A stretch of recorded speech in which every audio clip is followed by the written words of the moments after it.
Beatrice was a little energetic bee. She wakes up early, eats her breakfast, and checks on her honey. Then, she goes out to collect some nectar. That smells great. I'll take some from here. Wow, that looks fresh. Here's my favorite type. And so, she went collecting all the nectar she needed, and when she was all done, she went back home. But as Beatrice came closer and closer, she could see that someone had been to the hive. Oh no! My honey! It's all gone! Who could have done this? Beatrice looked right and left, but no one was there. Sadly weeping with grief, she went to the place where she might find relief. Oh, Beatrice!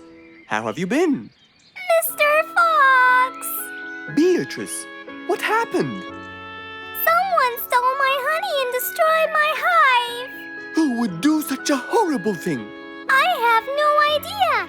I was out collecting nectar, and when I came back, I found... Calm down now, calm down. I don't know what I should do. Mr. Fox felt sorry for Beatrice. He kept thinking of a way to prevent this from happening again. Aha! I got it! You know who did this? No, but I can prevent this from happening again. Really? Really? Come with me. At once, Mr. Fox ran to his workshop. He grabbed some steel, some wooden plates, and his toolbox. He then hopped into his car with Beatrice by his side and drove away.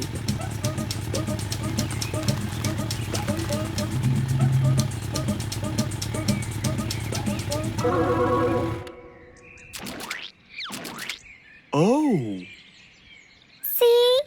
I told you. It's a complete disaster. you were right.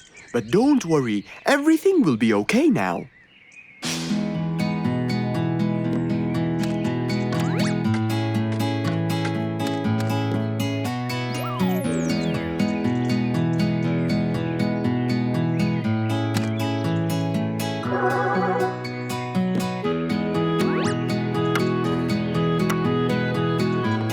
Mr. Fox started to work.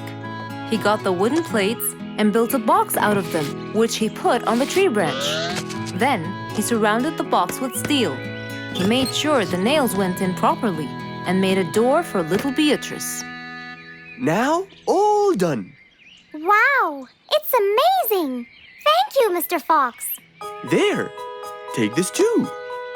And what's this? This is the key to your hive, so no one would enter without your permission. Really? Oh, I can't thank you enough. Don't worry about it, Beatrice.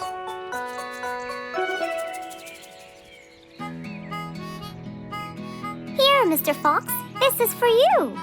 What's this? It's one of my delicious honey jars. It's the best kind I've got. Oh, you didn't have to. Well, thank you, Beatrice. And as Mr. Fox drove away, he thought that this was the perfect end to the day.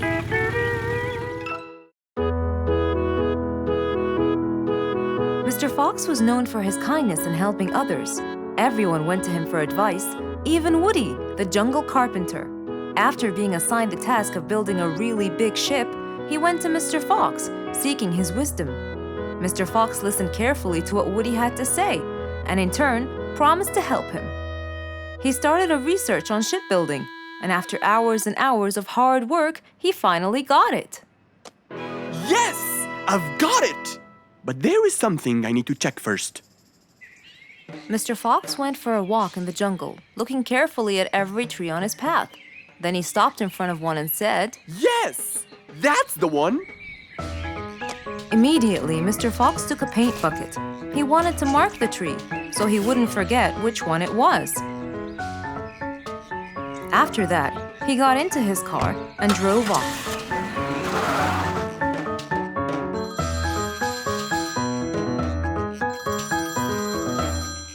When he got home, he called Woody to tell him that he had found the perfect solution to his problem. It only took a few minutes before... Oh, Woody, right right on time. Come on, Mr. Fox, tell me. Okie dokie, come in.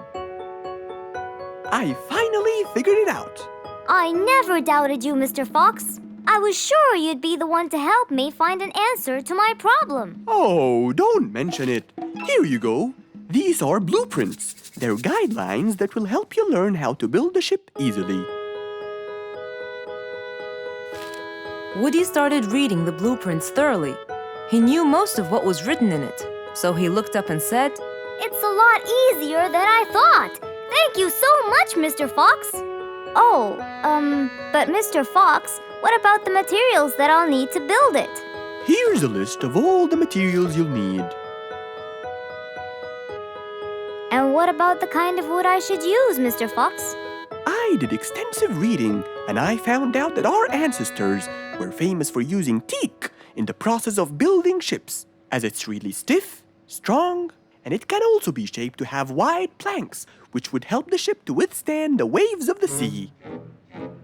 But I know you don't know what teak is. Not everyone does. But come along. I think it would be better to show you the tree I found earlier in the jungle. Our jungle? Of course! Everything you dream of can be found in our beautiful jungle. Mr. Fox got into his car with Woody by his side and drove off. They headed towards the tree that Mr. Fox had marked earlier. Here's the tree. Huh? I have loads of that wood in my store, but I never knew that I could use it to build ships. I didn't know about teak either. But with a little bit of research, everything is open to you, my friend. Mr. Fox, I can't thank you enough. I'm really happy right now. I'll never forget what you've done for me. It's my pleasure, Woody. Now that I know what I should do, I'll go back and start building that ship for Nate as fast as I could. Thank you again, Mr. Fox. So, after helping his friend, Mr. Fox got into his car and drove away happily. You know, it's true what they say. A friend in need is a friend indeed.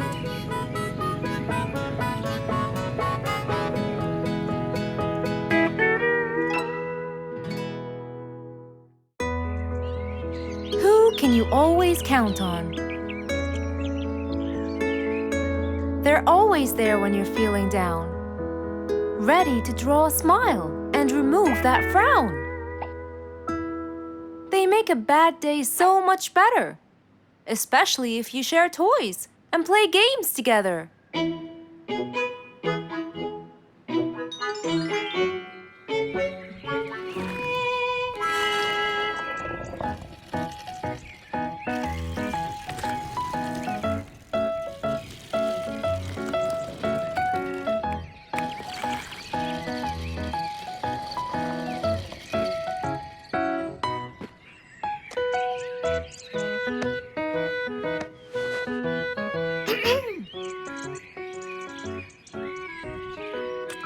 Officer Sherlock Fluffs?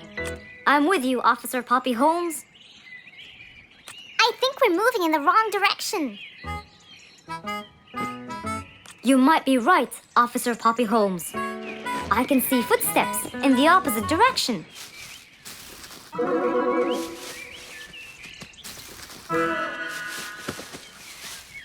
Officer Sherlock Fluffs. I think someone is after me. Run, officer! Run!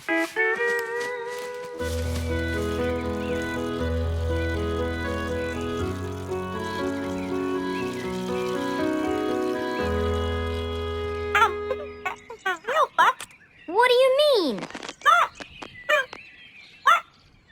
Poppy! Poppy! You there? Poppy! I can't believe we lost the connection. Poppy! Poppy, where are you? Filled with worry, Fluff searched and searched for Poppy, but he couldn't find her anywhere.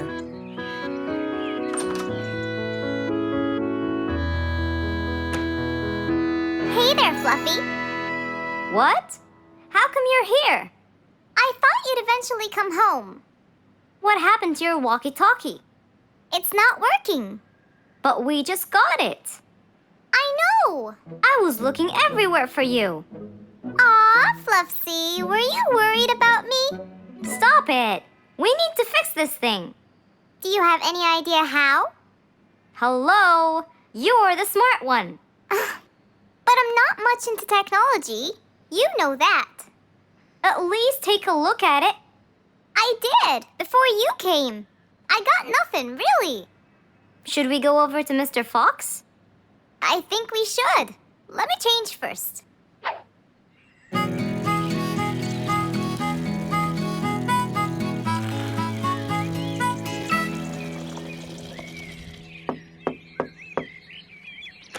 Hello.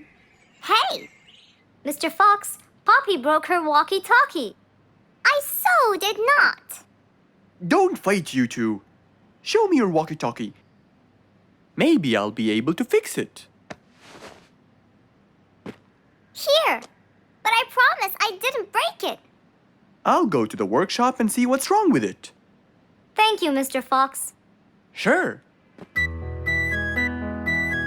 really think I broke it? Why else would it stop working? But I didn't.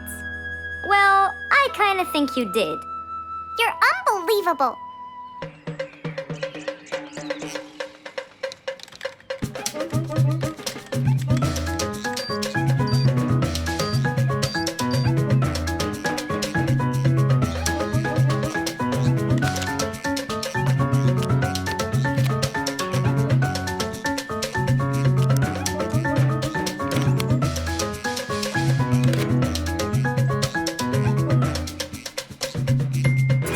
It's working just fine.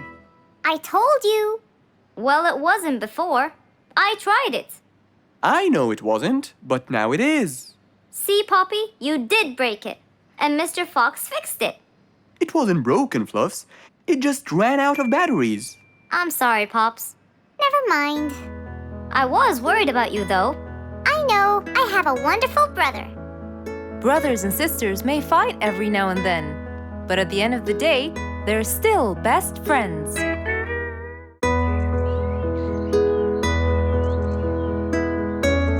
One bright sunny morning, as Mr. Fox was having his morning coffee and reading his newspaper in the balcony, his phone rang.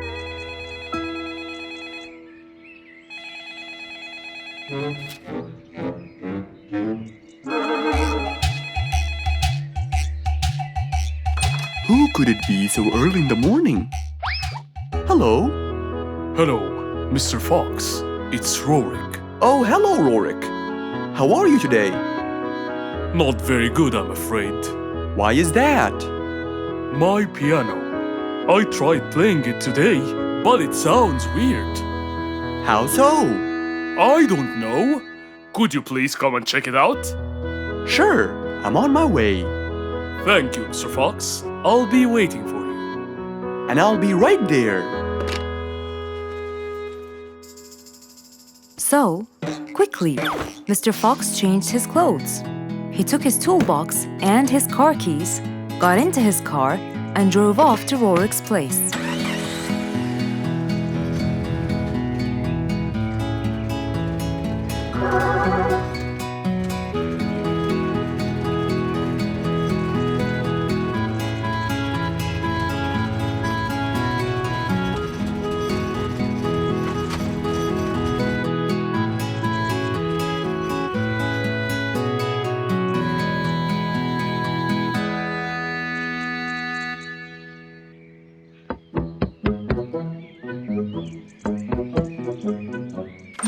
Hello, Mr. Fox. One moment, please.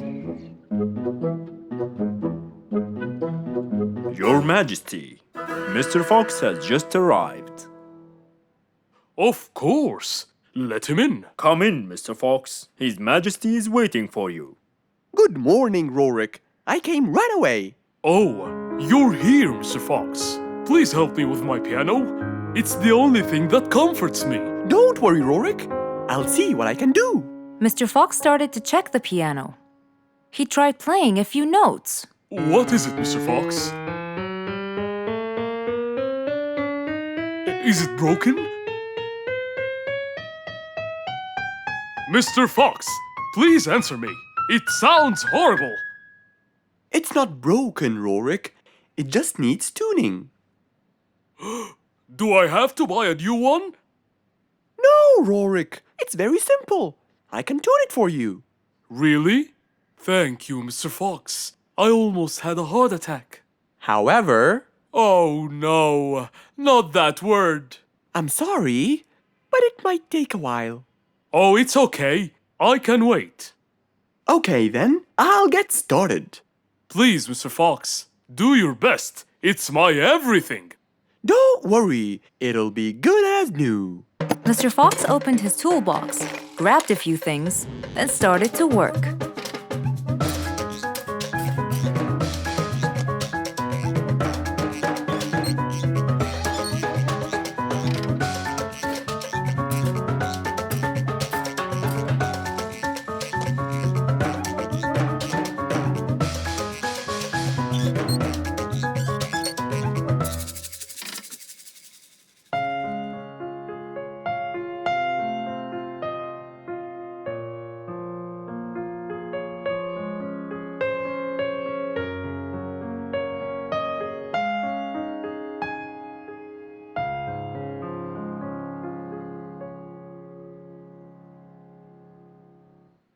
Beautiful. It sounds beautiful. Told you everything will be alright. I can't believe it. Thank you so much, Mr. Fox. Anytime, Rorik. And with that, Mr. Fox's work was all done. He waved goodbye and drove along happily. He had helped out a friend once more. For helping each other is everything you could ever wish for.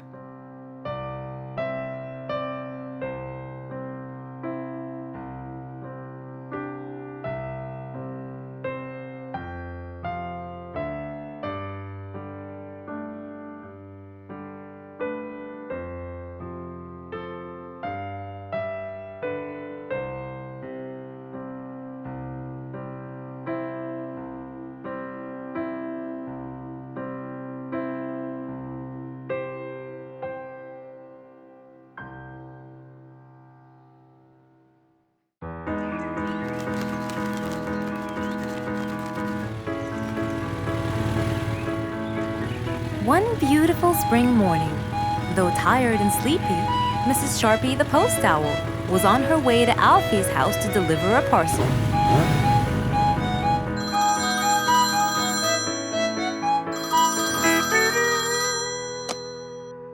This is Alfie. Who is it? It's Chip, Alfie. How are you? I'm fine, thank you. Great!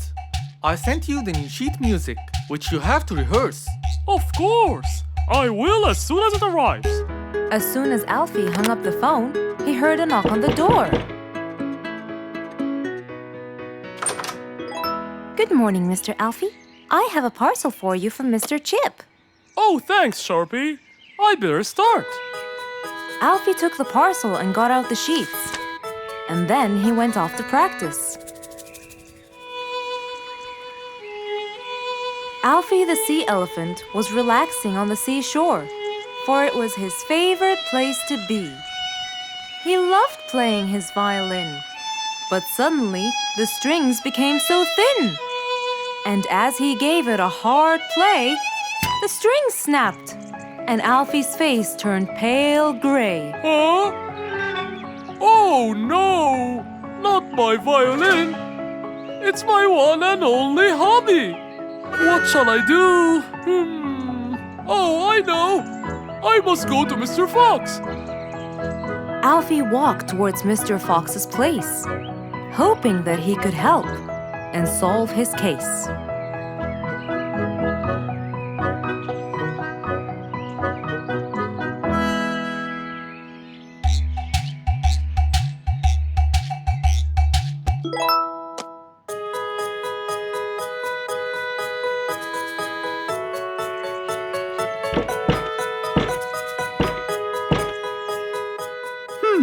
I wonder who?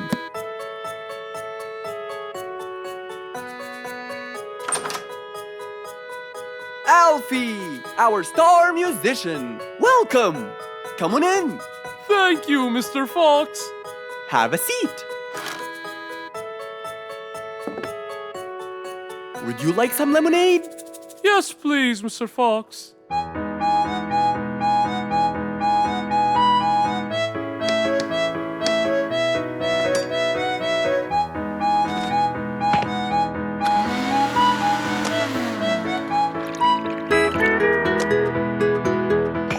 Mr. Fox came back with a glass of lemonade.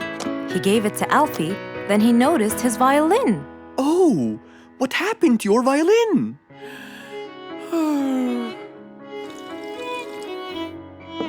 I was playing by the seaside and suddenly the string snapped. What do you think I should do?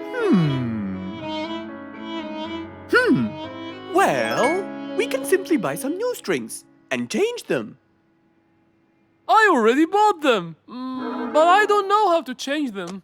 It's my first time. No problem. It's easy. Now let me teach you how to replace them. First, we remove the old string by twisting this till it's loose. Then, we pull the broken string out of its hole. After that, we twist the tuning peg on the other end and pull the other end of the string from its hole as well. See? Now the whole string is out. We insert the thin end of the new string into the hole of the tuning peg. Then, bend the string around the hole like that and fix its other end into the other hole.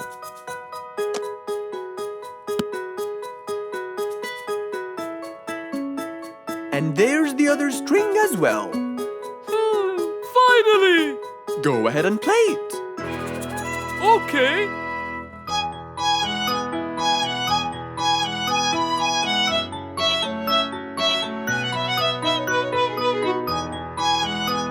With his violin finally fixed, Alfie walked out the door. He went back to play on his favorite seashore.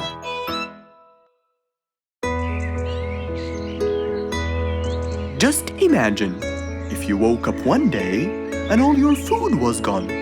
Your house was a big mess and the oven was turned on. What happened exactly? You really can't tell. But that's what happened to our friend Giselle.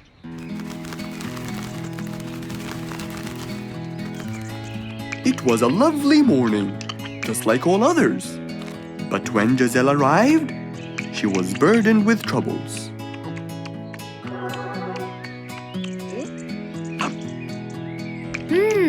These are good. Yeah, my mom makes the best pancakes in the world. Look, it's Giselle. Hey, Giselle, come join us. Have some of these delicious pancakes. Thanks. I'm not hungry. What's wrong, Giselle? You guys, I think a thief broke into my house.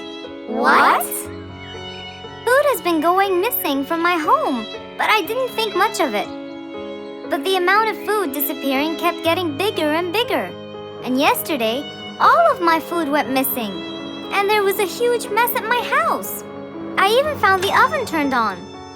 My house could have burned to the ground. Oh, I'm so sorry to hear that. Are you okay? This sounds really dangerous. What if this happens to my house next? Calm down. Whatever it is, I'm sure we can deal with it. Giselle, let's go to your house and check it out. And so, they left for Giselle's house. They had no idea what would be waiting for them. Oh dear, what a mess. Did you not hear them at all? I heard noises, but by the time I got up, they were gone. Did they take anything else other than food? No, nothing else is missing. So how do you explain all this mess? Maybe they were trying to find their way in the dark. I think Bingo's right. They didn't want to turn the lights on so no one would see them. Yes, but there are more important things. A thief had been here last night, and I don't think Giselle had time to worry about all the dishes. You're right. These are not mine. I didn't use these. That means that whoever was here didn't just steal the food. They ate it all here. That would explain why the oven was on. They cooked. Okay, calm down. We'll figure out a plan to catch them. But first, let's clean everything up. They started cleaning the house, trying to help their poor friend out, while being so worried about what's going to happen next. Any idea how we're going to catch them? I have an idea. We'll have a neighborhood watch. You know, we'll stay up around the house so we can catch them as soon as they come near. Sounds great. Giselle, why don't you go and get some sleep? We'll take care of it. Thanks, guys. They all sat in anticipation, ready to jump on the thief without any hesitation. But hours passed by with no one in sight. They started to become very, very tired. Does anybody else feel a little bit sleepy? Yeah, and cold, and a little hungry.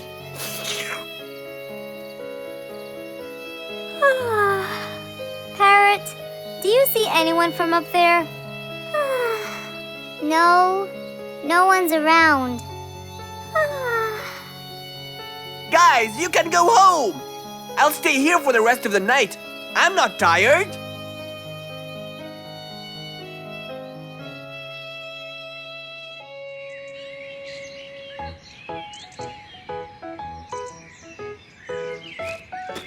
Good morning! What happened after we left? Did you see them? I heard a noise from the bushes near the house, but no one was there. They must have seen me, got scared, and ran away. Wow, you must have looked so tough. How did you get them so scared? I'll teach you guys. First, you have to stand chin up, hands on your waist, and look so focused. Then, you walk back and forth in front of the house, so they wouldn't have a chance. Don't get distracted by anything, and most importantly, carry a weapon. A weapon? Yes, these are mine. A salt shaker and a ladle? It's a pepper shaker. You sprinkle it in their eyes and then hit them with a ladle. Ooh, scary. Okay, I think I got it. I'm going to be on neighborhood watch duty tonight. I'll go get ready. See you all later. And so, with a big responsibility to bear, Bingo guarded the house, steady and aware.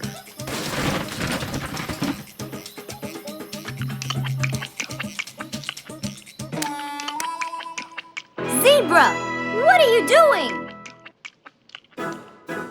What? Where am I? Giselle's house. What is that noise? Did you catch him? Yes, it's Zebra. He's been sleepwalking and eating all your food.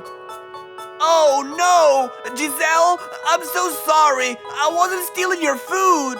This happened before. I sleepwalk a lot. Don't be mad. I can't believe it's been you all along. That is so funny. You're not going to tell everyone about it, are you? If she doesn't, I will. I knew you couldn't scare a thief away with a ladle. You could! You know what? I'm just happy Giselle is safe. I'll just go home now. I need some sleep.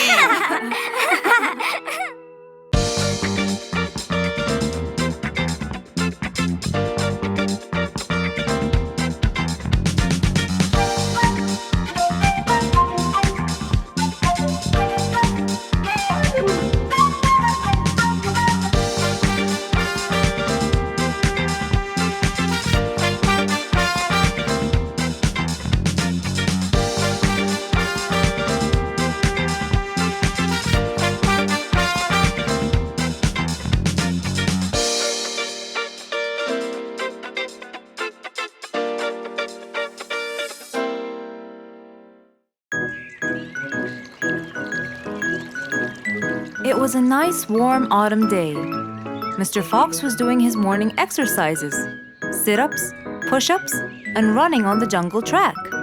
A very refreshing start to the day. But then, unexpectedly, fog started to form, stopping any plans to enjoy the beautiful weather. Why is there fog covering the whole jungle? This is really strange. It's been happening a lot lately. I really hope everyone's all right. I should head home now. Oh, I think I should probably stay home today. I don't have my morning newspaper yet. And how would I? It's impossible to see. Aha! Wait a minute. I'll try calling Mr. Falcon. He'll definitely tell me what's going on. Mr. Fox held the phone and dialed Mr. Falcon's number.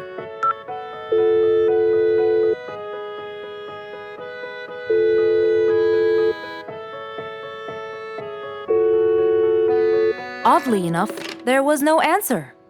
I guess he's not home. Maybe I can reach him on his walkie-talkie. As Mr. Fox went to look for his walkie-talkie, he heard a loud knock on the door.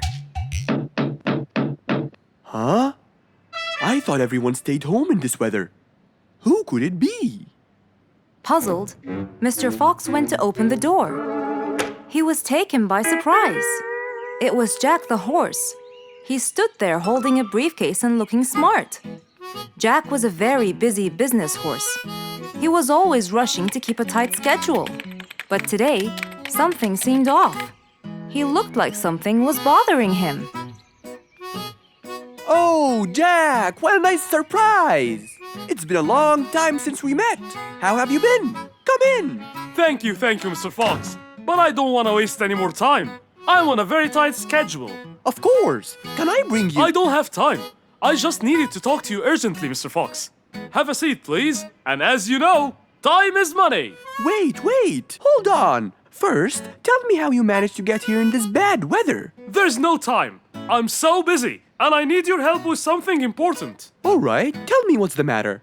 Well, it all started last week.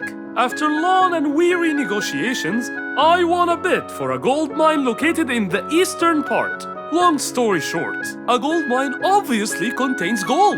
But no matter how hard I looked, I found nothing but dirt. I was really frustrated. I was disappointed. And I knew that buying the mine was a mistake. What do you think, Mr. Fox? That's really strange. That mine is widely famous for its gold. I have an idea. We go there now and see what we can do. But wait here for a second. I need to bring something that will help us. Are you sure you don't want to drink anything? Yes, thank you, Mr. Fox. But please, hurry up. You know that time is money, and I can't waste any more time. I get it. Just give me 2 minutes. Too much, Mr. Fox. So, Mr. Fox went to his room to change his clothes, trying to be quick. Then, he went to his workshop. He looked everywhere for his metal detector. When he found it, he took it and went back to his house, where Jack was standing there looking at his watch, with that usual impatient look on his face. Mr. Fox, why are you late? I have a really important meeting tonight at 8, you know. We're making a deal, and I don't want to waste any more time. You know that time is money. Time is money. I know that, Jack. But now we're wasting more time, aren't we? Right. Let's take my car, Mr. Fox. Okay. The fog had gradually started to clear away, and the vision became clearer and clearer. But as Mr. Fox was about to get in the car, something happened. What's that? What's going on? What happened? That's what we'll find out in the next episode. Rose stood in front of her painting stand, holding a few colors in her hand. But things weren't going as she planned. I think I should just paint the pig blue. No, wait. Maybe this will do. Maybe I should just take some of the pink color on my feathers.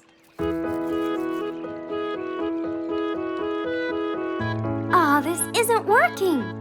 Maybe I should call Mr. Fox. He might have some clue about what I should do.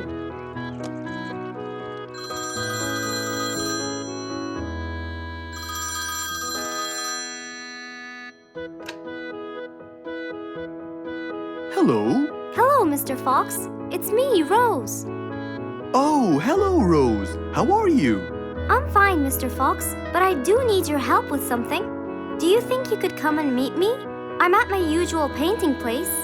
Sure, I'll be right there. So, without a moment to lose, Mr. Fox got ready, got into his car, and drove off to where Rose was painting.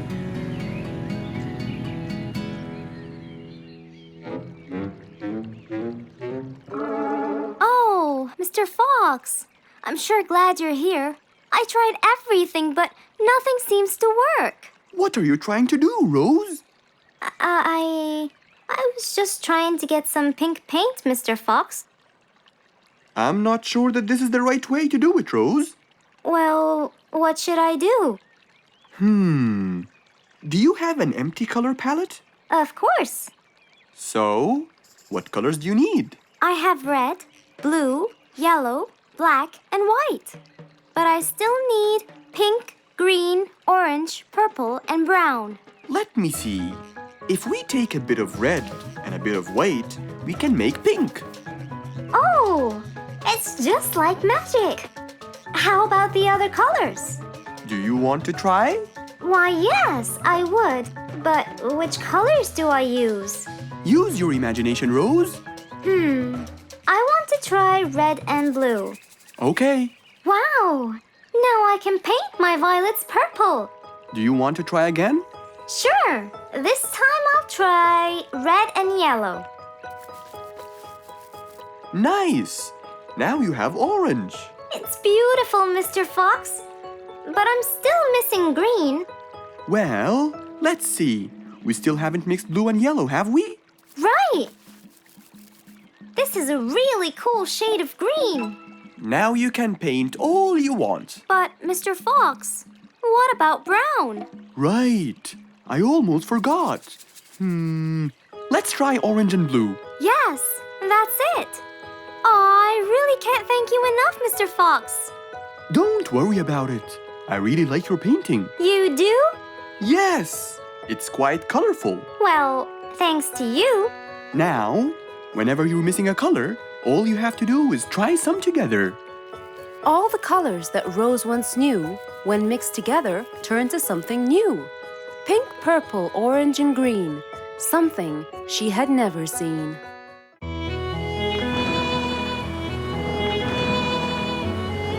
One day, the mighty eagle flew to his nest. All he wanted to do was rest. He felt bitter, he felt cold. He was really getting old. He knew he needed someplace new. So, off to Mr. Fox he flew.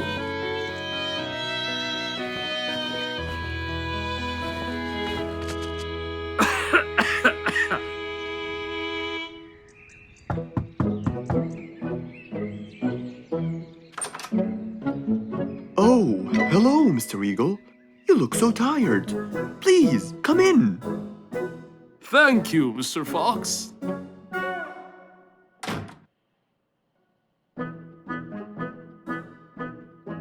Now tell me, how may I help you?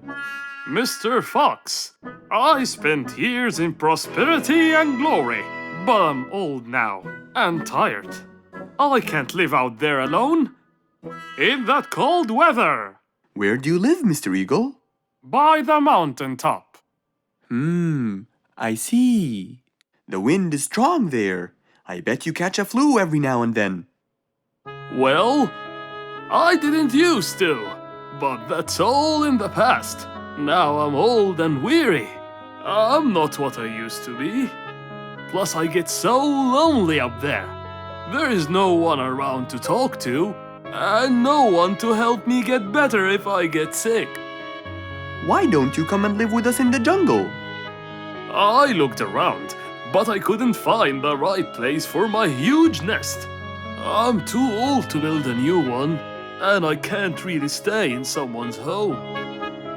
Mr. Fox kept thinking for a while. What could he do to help his dear old friend?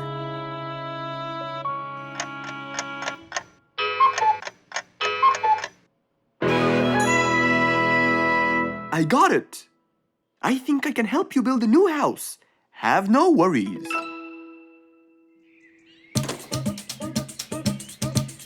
Mr. Fox quickly grabbed his toolbox and hopped into his car.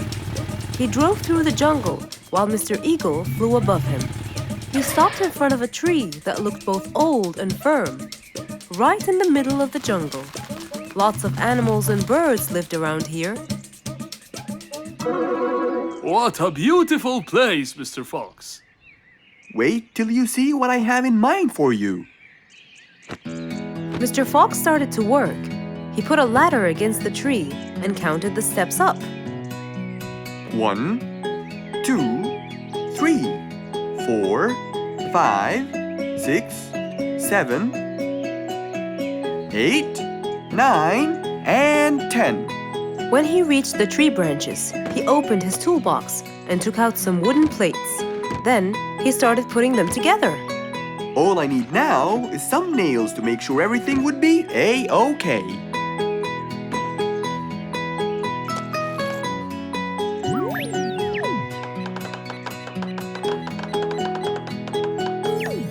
We're almost done, Mr. Eagle. Can't wait to see what it will look like, Mr. Fox. Oh my! What a wonderful treehouse!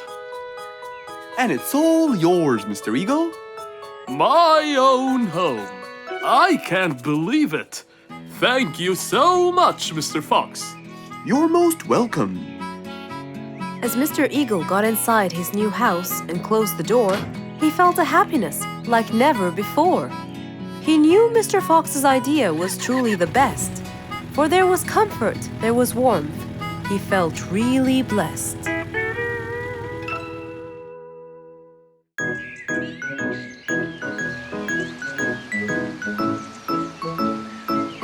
It was a beautiful Saturday morning.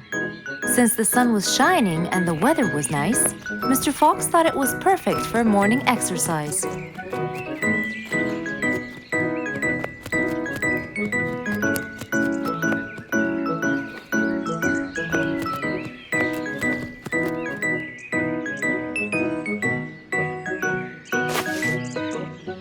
Ah, Piggy, how are you? Haven't seen you in a while. I really missed you. I'm fine, Mr. Fox. I really missed you too. I hope you're doing great. Why does he look so sad? I hope nothing bad has happened. You look a bit down, Piggy. Is everything all right? Are you okay? Oh, Mr. Fox, I really need your help with an urgent matter. Don't you worry, my friend. Big or small, every problem has a solution. I assure you, everything will be all right. Oh, I know, Mr. Fox. I can always count on you. Let's go to my house. I'll get you something to drink, and then we can sit down and you can tell me all about your problem. Let's go. With that said, both of them headed off to Mr. Fox's house. So, Piggy, tell me what's the problem? I keep trying to grow a plant in my garden, but it keeps dying. Do you give the plant enough water? Yes, every day. Well, how about the sun? Do you keep it in an open, sunny area? Yes, I do. I plant it in my garden. Looks like I'll have to come with you to find out what the problem is.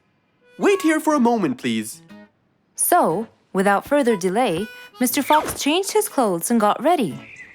Then, they both got into the car and drove off to Piggy's house.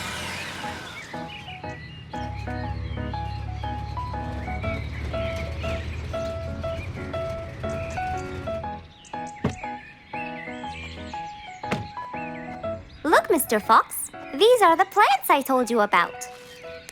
Little Piggy, the plant you're trying to grow is ivy. And ivy likes to grow on something firm, like a gate or a wall. That's how they grow so tall. Ivy?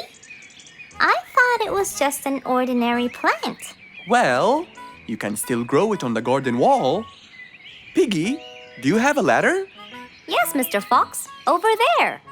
Okay, come with me. Hand me the drill, please.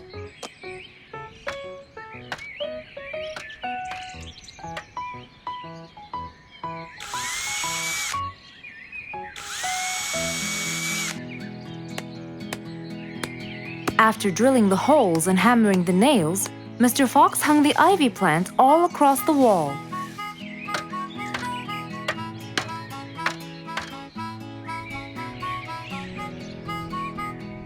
Now, when the ivy grows, it will find this wire to hold on to. I got it. Thank you, Mr. Fox. You're welcome. Take good care of it. After saving the plant and helping his friend, Mr. Fox took off. And that, my friends, was the end.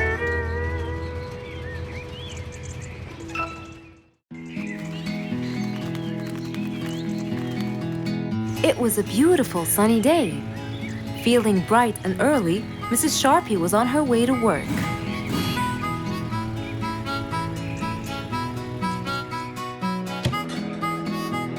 Good morning, Sharpie. Good morning, Emma.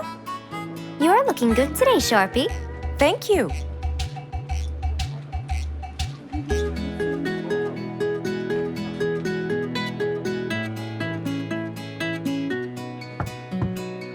Come in. Good morning, Mrs. Susan. Oh, good morning, Sharpie. Today's gonna be a special day. I hope so, but why? Well, we have more packages that need to be delivered to their owners on time. And there's a special package for the king. I'm on it, Mrs. Susan. After piling them all up, Mrs. Sharpie went to deliver the packages.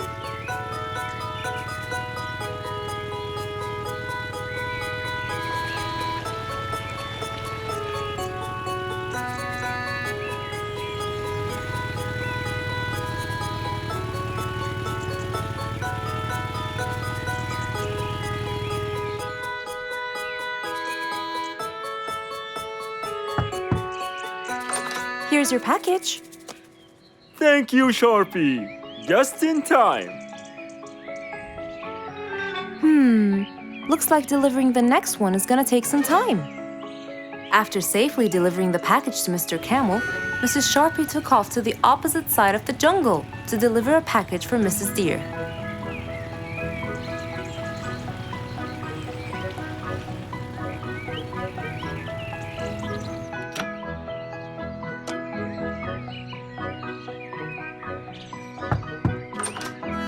Here's your package. Thank you. But why were you late? I waited all morning. Next was Mrs. Bird's package, and that was south of the jungle. That was very tiring for Mrs. Sharpie.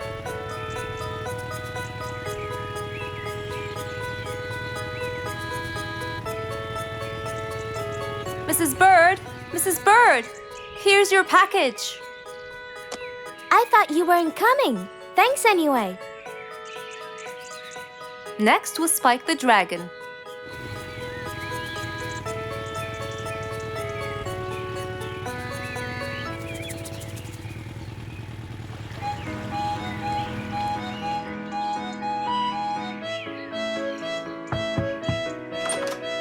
Here's your package. I never thought you'd be late. Oh no! It's the last package I'm delivering today. I hope the king is not too upset that I'm late. Worried and a little scared, Mrs. Sharpie took off to deliver the last package. She was already late as it is. The last package was intended for the king, and after being all over the jungle, will she be able to make it in time? Here you go, Mr. Timber. This package is for the king. Thank you, Sharpie. But the king was worried and a bit upset. Why? Well, he had to wait all day for this package. You're not usually late, Sharpie. He was very upset. My sincerest apologies. I'll be more careful next time. Mrs. Sharpie was very tired and really upset. Having to deliver packages all over the jungle was no minor task. So, she decided to go to Mr. Fox and ask for his help. Oh, hello, Mrs. Sharpie. How have you been? I'm not good at all, Mr. Fox. You have to help me. What happened? I've got a lot of letters and packages, and I keep flying east and west all over the jungle. This won't do, Mr. Fox. I'm so tired. Oh, Mrs. Sharpie, you do look exhausted. Please, come in, and we'll figure this out together. Would you like a cup of hot chocolate? No, I just want to find a solution, Mr. Fox. Okay. tell me what the problem is exactly. I get too much letters, so I fly to deliver them. I find that the first letter should be delivered to the western part of the jungle, so I fly and deliver it, just to find that the next one is in the eastern part of the jungle. And when I fly and deliver it there, I find that the one after it is in the north. And after that, it's west again. And it's all driving me crazy. Calm down, Mrs. Sharpie. There must be a solution to all of this. That's why I came to you. I kept thinking and thinking, but they come in packages, and I must deliver them all in one day. So how can I do that? Don't worry, Mrs. Sharpie. We'll sort this out. Sort? Sort! That's it! Why don't you sort them out from the very beginning, Mrs. Sharpie? What do you mean by sorting them out? I mean, first, you should read the addresses and sort all the letters that should be delivered north together, and those that should be delivered east together, and so on. And then I'd finish all the north letters together, and the east, and then the south, and then the west, right? Precisely. That's a great idea, Mr. Fox. Thank you so much. Wait, where are you going? I have letters to sort out. Thank you, Mr. Fox. Glad I was able to help you, Mrs. Sharpie. Goodbye.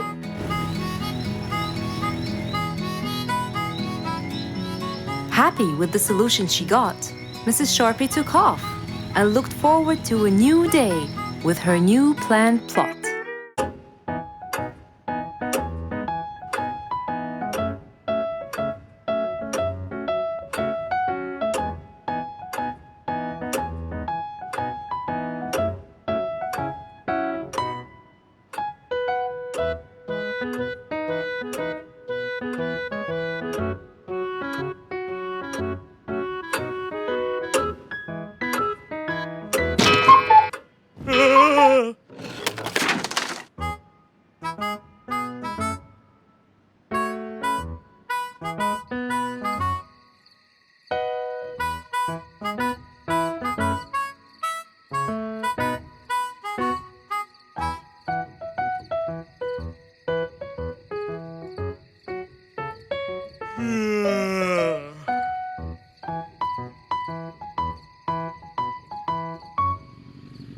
It was past midnight. Mr. Sleeperson Koala was on his way home from work. The streets were empty and quiet. He was falling asleep. He tried really hard to keep his eyes open, when suddenly the car stopped for no reason. And Mr. Sleeperson didn't wake up, as if it was the hibernation season.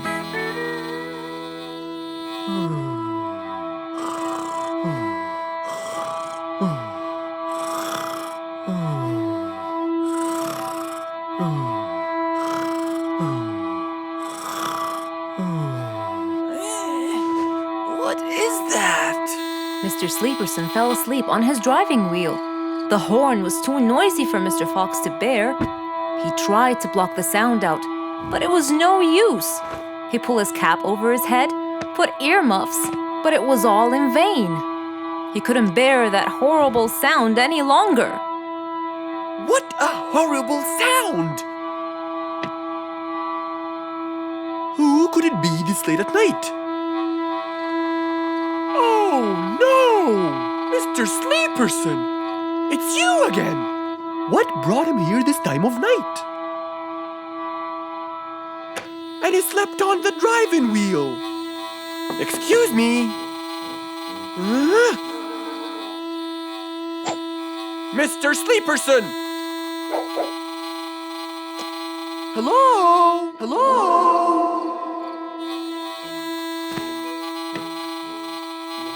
Oh, that's enough!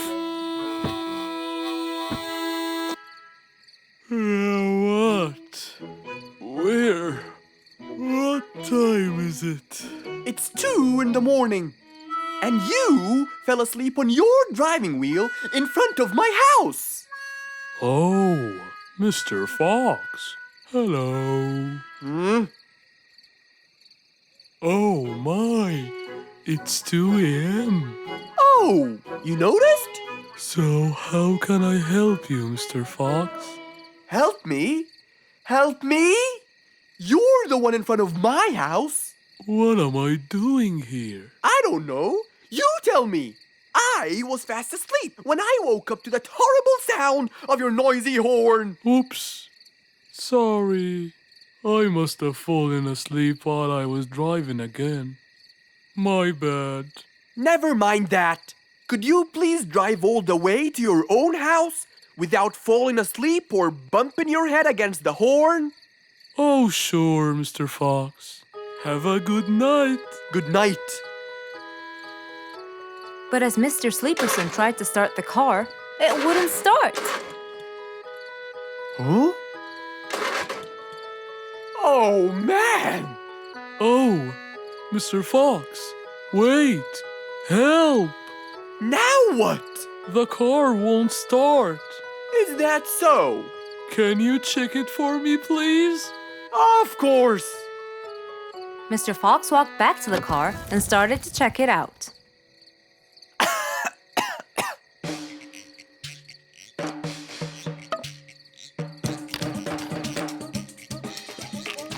Everything seemed fine.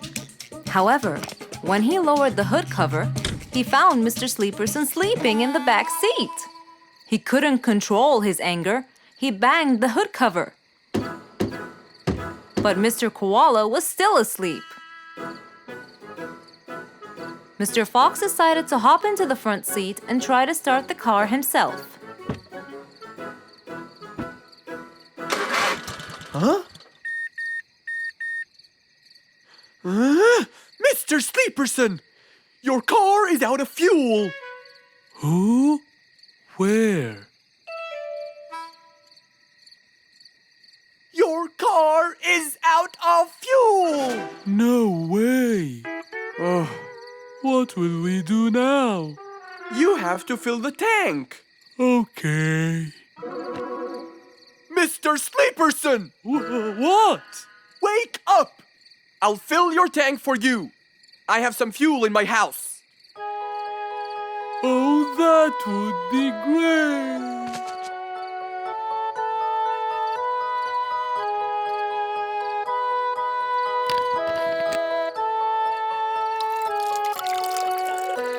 Mr. Sleeperson, it's all done. You can go home now. Oh, thank you. Thank you so much. You're welcome.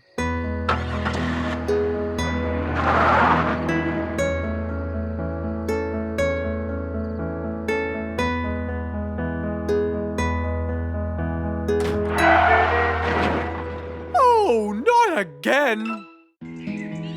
One day, the whole jungle decided to celebrate their new king, Rorik the lion. He was young, active, and picky, and known for his loving spirit. After his coronation, King Rorik moved to his new mansion and started to check it out.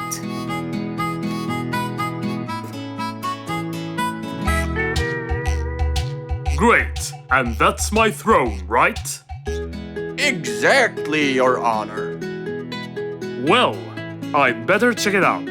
Yes, please do.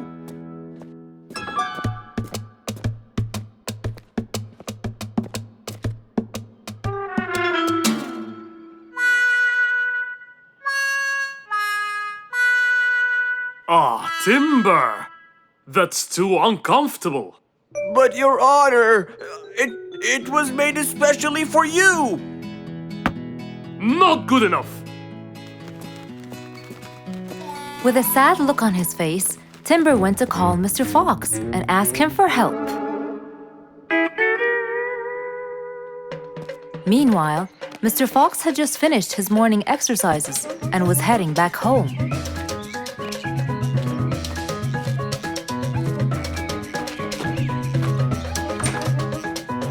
After a cold shower, he changed his clothes and had some tea.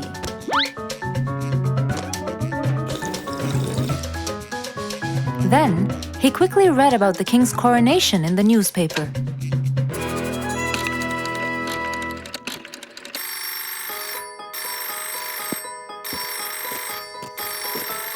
Hello? Hello, Mr. Fox. Can you please, Hello, Mr. Fox. This is Rorik. Oh, hello, Your Highness. How may I help you? I need you to come immediately.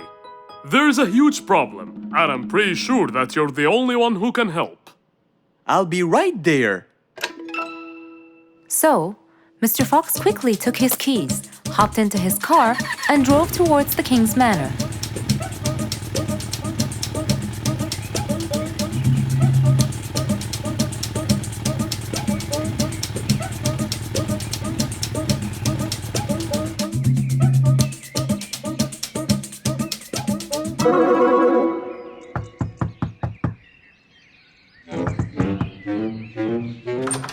Hello, Mr. Fox. One moment, please. Your Majesty, Mr. Fox has just arrived outside requesting an audience. Of course. Let him in. Come in, Mr. Fox. His Majesty is waiting for you. Good morning, Your Highness. What seems to be the problem? Oh, Mr. Fox. Good, you came quickly. Always at your service.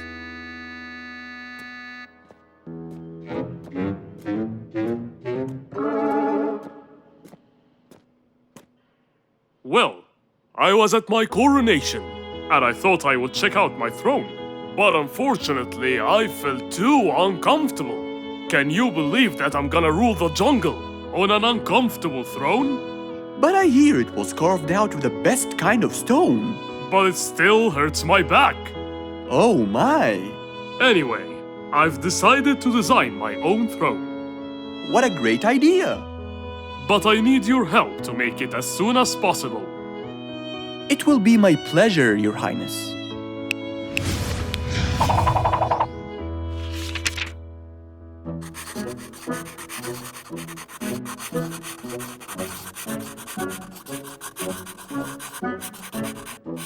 Mr. Fox designed a new throne for the king, but the king didn't seem to like it. I know just the thing for you. Mr. Fox took his tape measure and got to work. He took measurements and made estimations. This wasn't going to be easy, but Mr. Fox was gonna give it a try anyway. He hopped into his car and took off for the jungle store.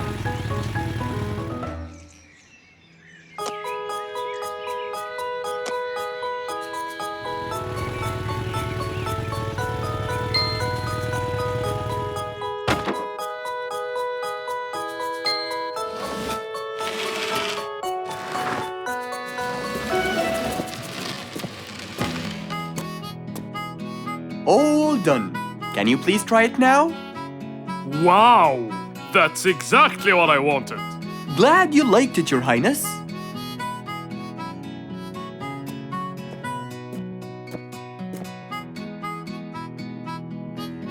And there you have it, the new king of the jungle.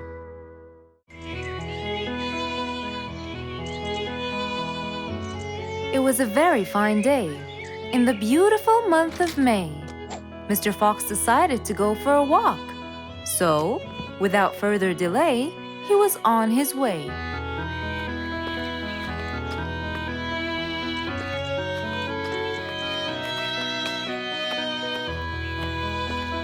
While Mr. Fox was walking, enjoying the sun and the trees, he heard a quarrel at a distance and someone saying, Stop!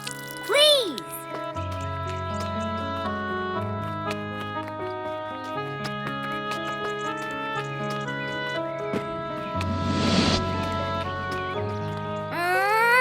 What? Can't a monkey enjoy a spring nap in peace? Nap somewhere else. I don't care. Excuse me? You splash somewhere else. You've got the whole ocean. That's more than enough room. What's going on here? I like it here, and I'm going to stay. You stink! Bingo? Bite me. Bubbles? I gobble you up, but I prefer a healthy diet. What's the matter with you two? I'm calm and happy. I'm just simply awesome. Mr. Fox, can you believe her? Honestly, I don't believe the fact that you two are fighting in this lovely weather. You tell him, Mr. Fox. Such a gloomy monkey. All I want to do is take a nap. Such a gloomy monkey, such a gloomy monkey. Bubbles, stop that. What's your problem, Bingo? What can I say, Mr. Fox? I just wanted to nap on my hammock. But Bubbles kept splashing water all over me. And it's so irritating. As if it wasn't on purpose, Mr. Fox. I just wanted to enjoy spring my way. Can't I enjoy the weather however I please? Of course you can. But Mr. Fox! And you too should enjoy your spring nap as well, Bingo. Finally! That's right. Go enjoy your spring sleepiness some other place. Say what now? You know what? I've got the perfect solution to your problem. Really? Yes, and it's very simple. What is it, Mr. Fox? Wait here for a second. Don't splash water for a short while, okay? Fine.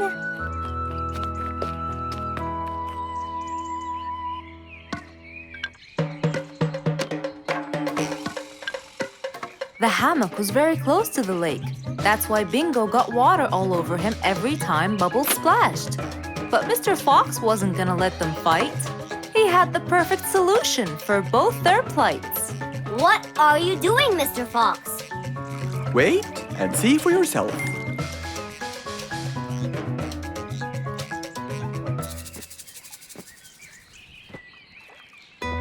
Let's see. First, we'll untie the hammock. 1, 2, 3, 4, 5. Now, we'll go a few more steps up and tie the hammock again. Here's good. There you go. Try it now, Bingo.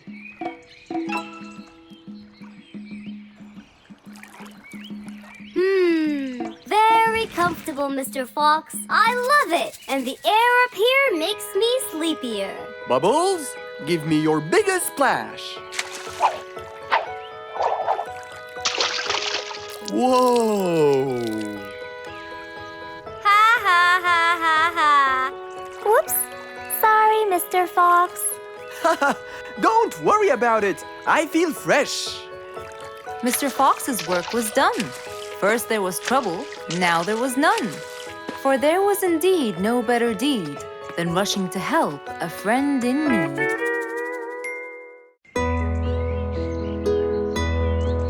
It was a bright, early spring morning. Still feeling a little sleepy, Mr. Fox opened his eyes and got out of bed.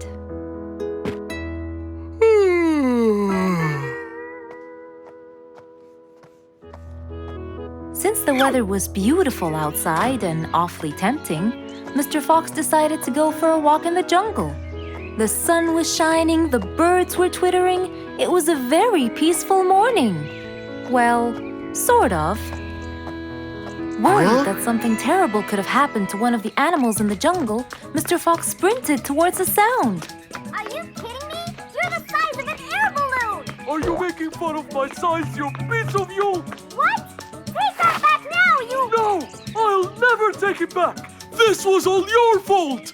No, it wasn't! It was yours! No! It's always your fault! Now, calm down. Oh, Mr. Fox, I'm so glad you passed by. You're the only one that could solve my problem. Solve your problem? No, Mr. Fox will solve our problem. No way! What you did was a total crime. So not true. You're the one who started it all and injured me, you big There, calm down. And just tell me what happened. He woke squeezed me me. up. Slow down, one at a time. Mr. Panda, you go first. Thank you. Now, I was walking heading to my house when I realized that for me to get there, it will take me 12 minutes. And I was so tired and sleepy. So I thought about it. and I realized I should just lay here for a while and take a short nap. And just as I was starting to get comfortable, I found little chicklets screaming with the highest pitch into my ears, Mr. Fox.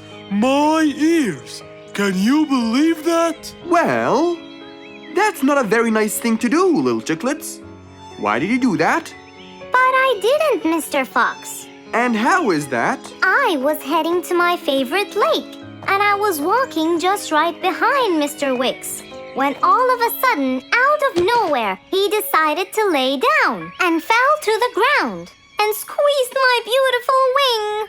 And if it wasn't for my high-pitched voice, I would have been dead by now. Well, that was pretty dangerous, Mr. Wicks. What should I do, Mr. Fox? I was really tired and I needed my nap, so I took it. What should a panda do to take his nap? Can't you just wait till you reach your own house? Or at least look behind you before you decide to fall down? My house is 12 minutes away, and all the walking had already stolen away all my energy. I had to take a nap to recharge. I can't keep on walking forever. Then look behind you or sleep next to a tree or something. Why don't you watch where you're stepping? It was a very troubling matter indeed. The little chick almost got crushed. But Mr. Wicks didn't mean it. He was just so tired that he fell asleep. Right? Mr. Wicks, answer me. Did you intend to squeeze little chicklet's wings? Of course I didn't. Were you aware that you were going to take a nap in the middle of the road? Actually, I vividly remember. I walked to the tree side first, but when I woke up, I found myself in the middle of the road. How many naps do you need per day? From 5 to 7, I would say. Did you take a nap before you decided to head home?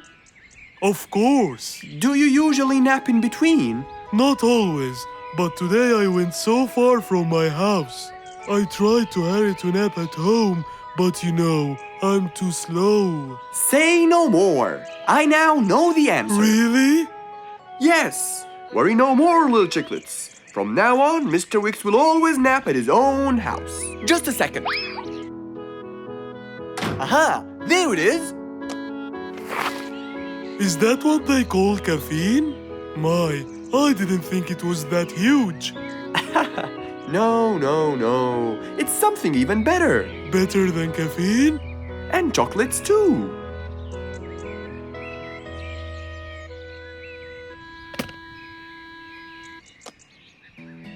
Wow! Rollerblades! So you'll be able to move fast and reach your house as fast as you can. Oh, can I try it now? Sure you can. Wow! Whee! Yahoo! Thank you, Mr. Fox. Anytime you need me, I'll be there.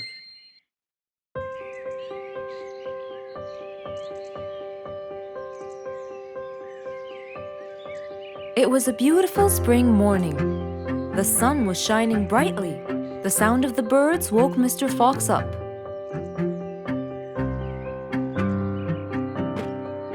He changed his shirt, put on his tie, and his vest. Then he drank his tea. It was delicious. After reading a shop manager ad, he got into his car and drove off.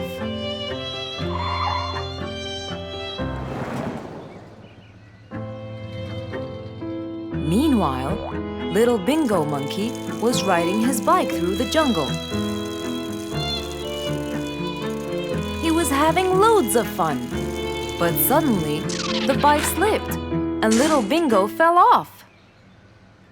Are you okay, Bingo? Hang on, I'm coming. Yes, Mr. Fox, but my bike isn't. Oh, it looks like there's a problem with the tire. Don't worry, Bingo. I'm going to help you. Bingo, can you help me count how many nails I need? Of course. Here's 1, 2, 3, 4, 5, 6, 7, 8, 9. I think there are 9, Mr. Fox. Okay, Bingo. Let me count how many I have in my toolbox. 1, 2, 3, 4, 5, 6, 7, 8, 9. I'll get one more just in case he miscounted. So 9 plus 1. We need 10 nails. That's easy.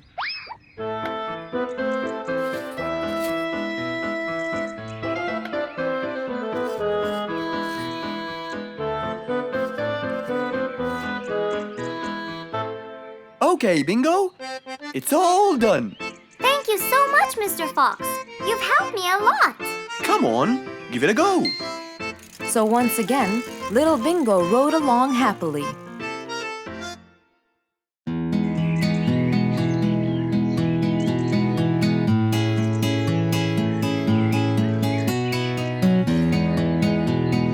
Spike the Dragon always bragged about how good he was at photography. And all he wanted was just one little chance to prove to everyone how talented he was. It didn't take long before someone actually recommended him to be the official photographer of King Rorik the Lion's birthday party. All done and send. Wow! That's a nice picture! Now we know who'll be our photographer. And immediately, Mr. Tiger sent a message to Spike. Oh! Finally, someone recommended me. I won't let them down. I promise. And so, Spike started to train and practice some more. His pictures were beautiful, and he felt so happy. Everything went well until the morning of the party.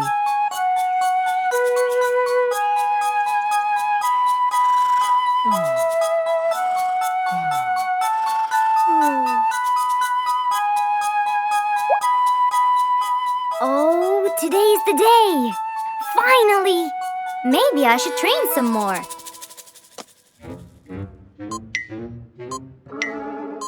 Huh? Oh no! What have I done? While Spike was testing his camera, he pressed on something that changed his camera settings. Now all his pictures turned to white. Spike tried to change it back. He cleaned his lens and checked his filters, but all was in vain. What will I do? Oh, what will I do? I must go to Mr. Fox at once. Feeling so worried and sad, and with no clue what to do, Spike held his camera and flew off to Mr. Fox.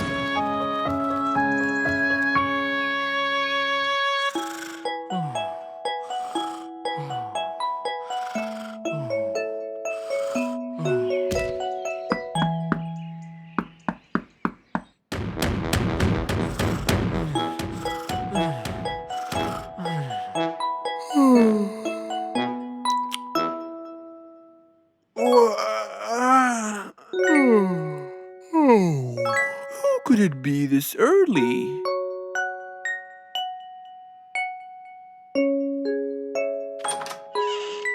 Oh, Spike, it's you.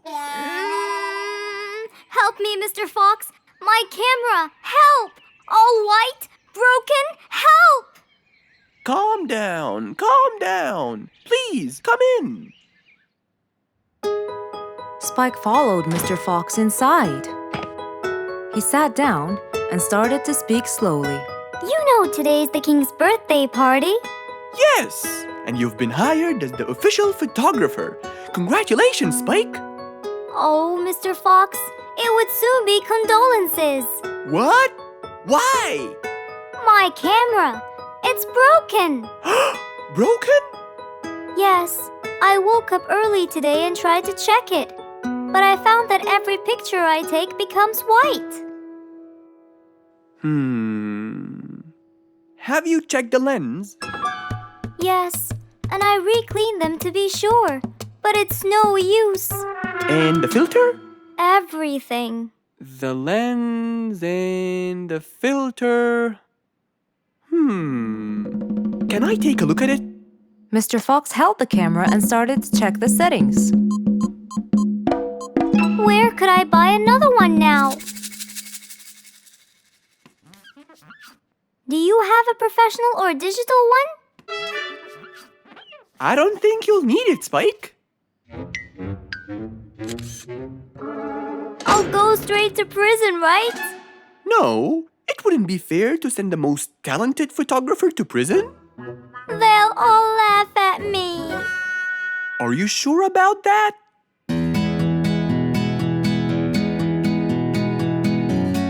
Mr. Fox took a picture with the camera and showed it to Spike, who couldn't believe his eyes. Wow, it's back. What was wrong with it? Looks like you accidentally increased the gamma. Oh, I forgot to check that. Thank you, Mr. Fox.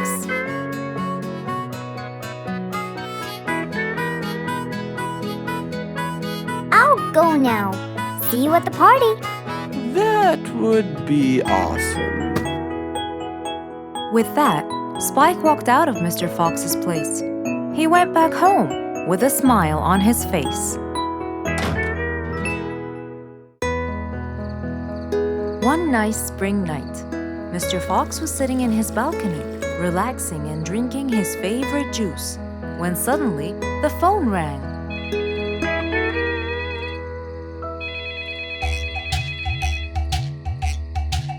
He wondered who would be calling him this time of night.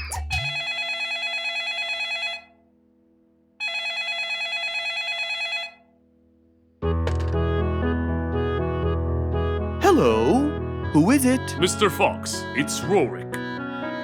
Your Majesty, how may I help you? Well, Mr. Fox, I'd like you to come to my house early in the morning to discuss something urgent. Of course, I'll be there.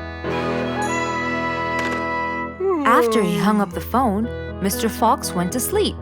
He was supposed to wake up early. He wouldn't want to miss his appointment with the king.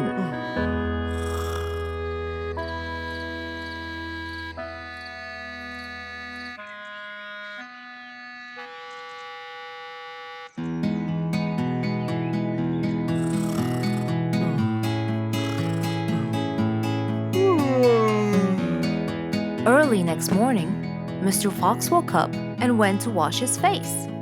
After that, he got dressed and was all ready for his appointment with the king. He got into his car and drove off.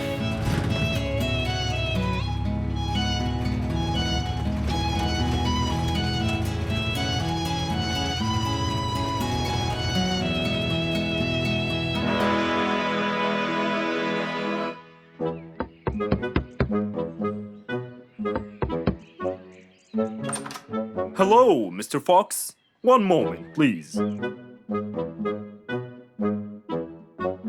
Your Majesty, Mr. Fox has just arrived. May he come in?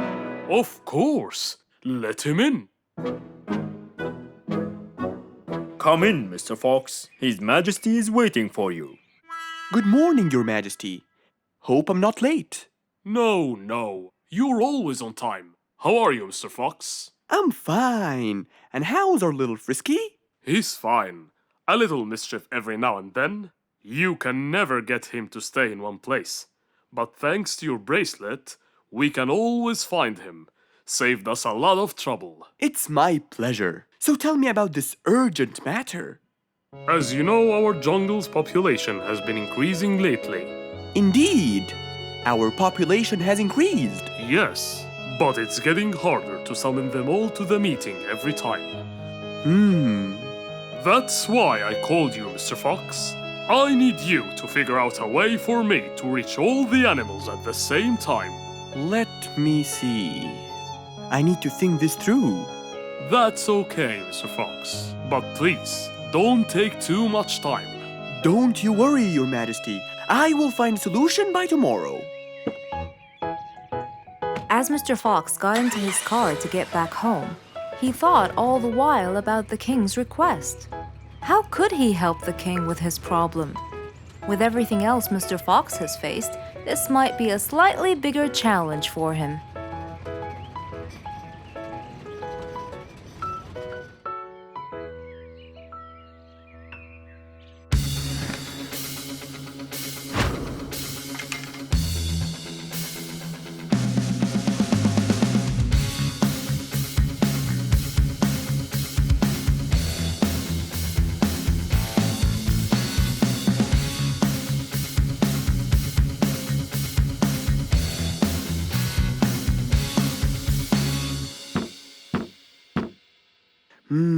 This is more challenging than I thought. Maybe a short break will help. Mr. Fox went back to his house and sat on his sofa. Since he can't think anymore about the king's request, he thought it would be great just to relax and watch his favorite TV show. Everything was peaceful and quiet. But then suddenly, I got it! Mr. Fox rushed back to his workshop. He quickly designed a new device. He carried the new device to his car, and off he went to King Rorik's place.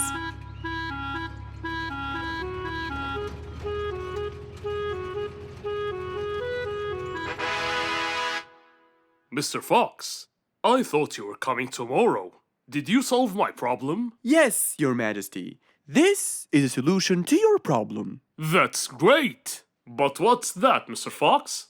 This is a megaphone. I made it specially for you. Every time you need to meet the animals, all you have to do is roar into it. Mr. Fox, you're a genius! But be careful. It's powerful. So make sure that no one is around you when you use it. Of course! I can't thank you enough, Mr. Fox. You're a great asset to all of us. It's my pleasure, Your Majesty.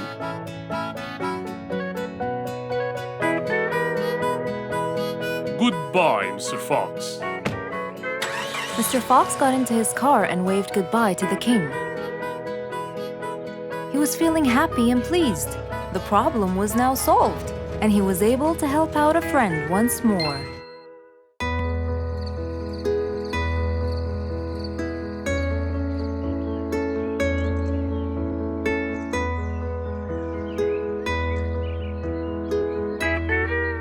It was a bright, early morning. Mr. Fox woke up and went to wash his face.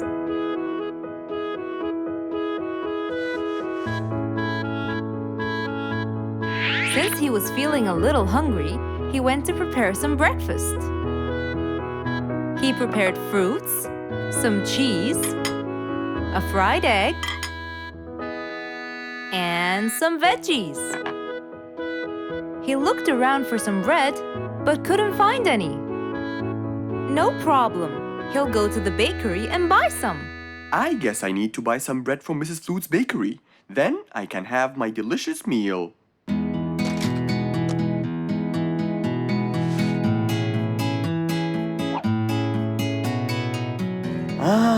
I'm very hungry. I'm sure glad the bakery is close by. I won't be needing my car.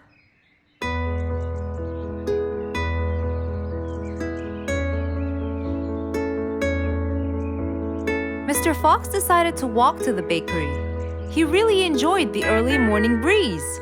And on his way... Good morning, Mr. Fox! Oh, Mr. Falcon! How are you? Are you getting enough sleep? Yes! I can sleep most anywhere now, and it's all thanks to you, Mr. Fox! Glad to hear that, my friend. See you around.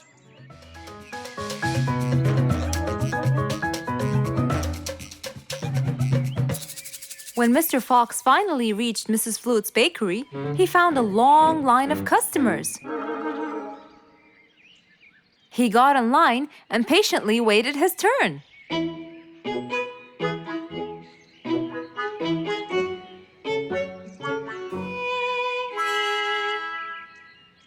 Wow! Looks like everyone wants bread. Slowly, the line was moving up, and Mr. Fox got closer and closer till he finally reached the counter. where a very tired Mrs. Flutes was waiting. He was her last customer. Hello, Mr. Fox. Here you go. Hello, Mrs. Flutes. You look really tired. Yes, Mr. Fox, it's becoming more and more exhausting. Why? The number of customers has increased lately after I upgraded both the bakery and the quality of the bread that I produce. That's great. I know it's great, Mr. Fox, but the thing is, the rate of bread production is really low. Well, compared to the number of customers, that is. But why is the rate of production low? Well, Mr. Fox, grinding the wheat takes loads of time and effort. Sometimes it takes over a day or so. That's basically why everything else gets delayed. What should we do to solve this problem? Okay, Mrs. Flutes, I will head home now and eat my breakfast and try to think of a solution. And I'd like you to pass by my house tonight. I'm sure I'd figure something out by then. Really, Mr. Fox? I can't wait to hear your solution. I'll come by your house as soon as I get off work. Okay, see you later, Miss Flutes. See you later, Mr. Fox. Mr. Fox went back home to have his breakfast. Miss Flute's bakery is truly the best.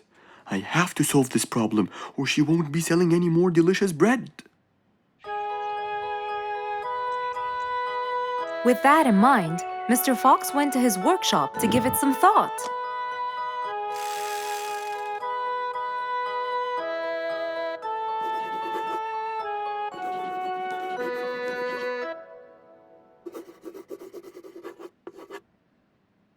Finally, he had a great idea.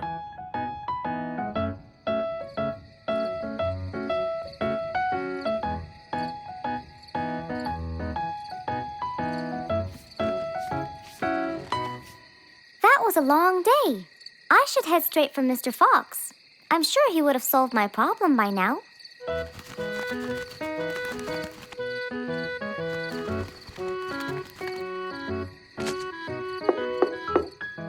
That must be Miss Flutes.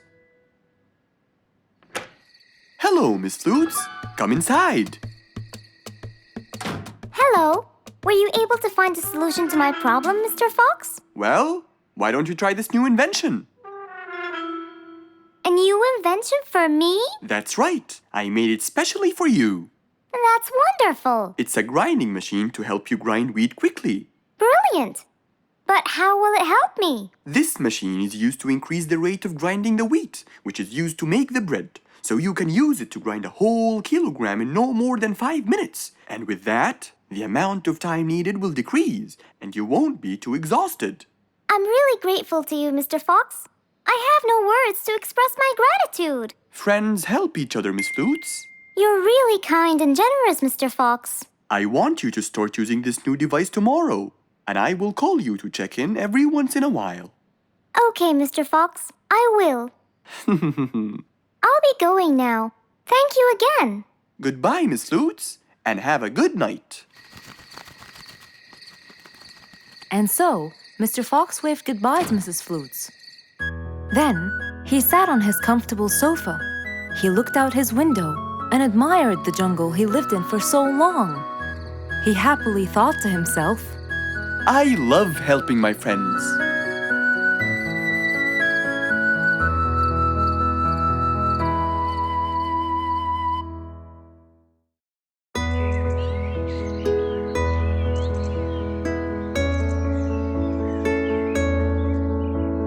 One cold morning, while everyone was shivering in their houses, Mr. Fox woke up and went to watch his favorite team play.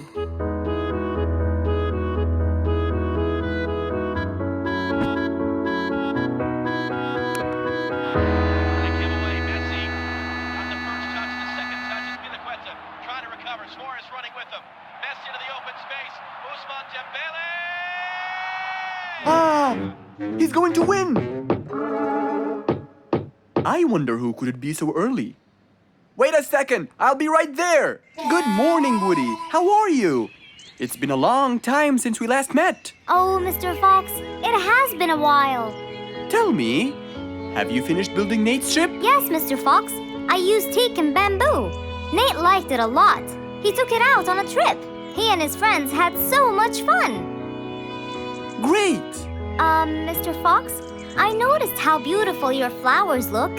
You take really good care of them. Of course. And you know what? I'll tell you everything I know about flowers. Really? Thank you, Mr. Fox. Come in and have a seat while we talk. Okay. Woody followed Mr. Fox inside. Feeling a little cold, he waited patiently while Mr. Fox prepared 2 nice bowls of hot soup for them both. Here you go. Thank you. It's delicious. Glad you liked it. Now tell me, what's bothering you, Woody? How did you know that something was bothering me? I know you all too well, my friend. Okay. You know, it's really nice and warm here. Yes, warm weather helps me think and relax. Well, Mr. Fox, I'm sure you know that I've been a carpenter for a long time now. Of course. And during the winter, my business blooms. And my customers increase because I sell them the wood they use for their fireplace. Very good. But where's the problem? The problem is, they're not all the same. So each customer needs the wood to be suitable in size for his fireplace. That's true. And as you know, I work alone. So I take so much time and effort to cut and adjust the wood to suit each and every customer in this jungle. Sounds like a serious problem. He looks really worried. Okay, Woody, why don't you come with me to my workshop? It's round the back. There, we can think together and I can invent something to help you solve your problem. I really hope so, Mr. Fox. Don't worry, we will. I know. And you taught me that there's a solution to every problem. And Mr. Fox solves every problem. Ha ha ha! That's right, Woody.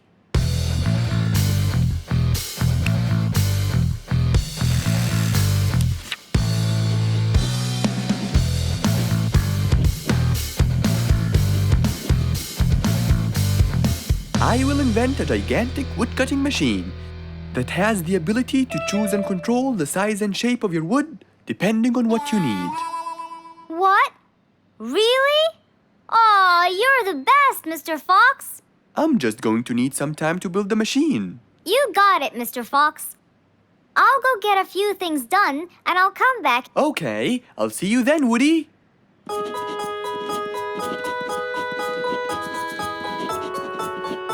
Mr. Fox started designing his cutting-edge invention.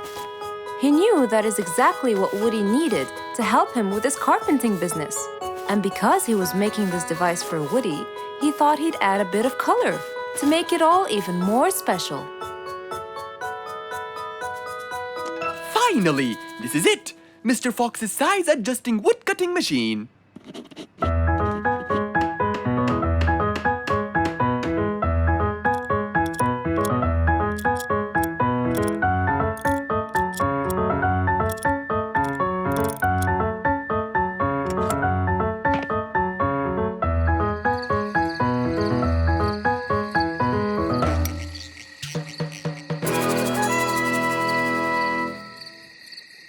After finishing the device, Mr. Fox sat to listen to his favorite music, waiting for Woody, who came knocking on the door.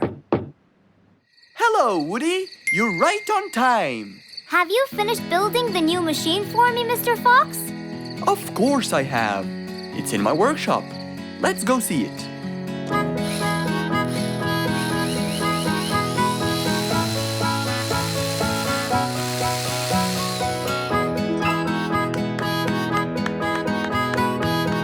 Fantastic!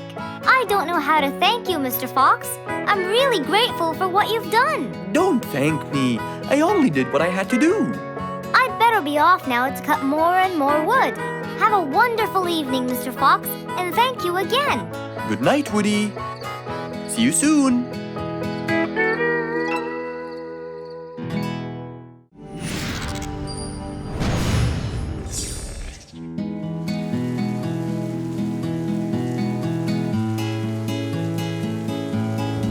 One stormy winter night, when most of the animals stayed warm in their beds and turned off the lights.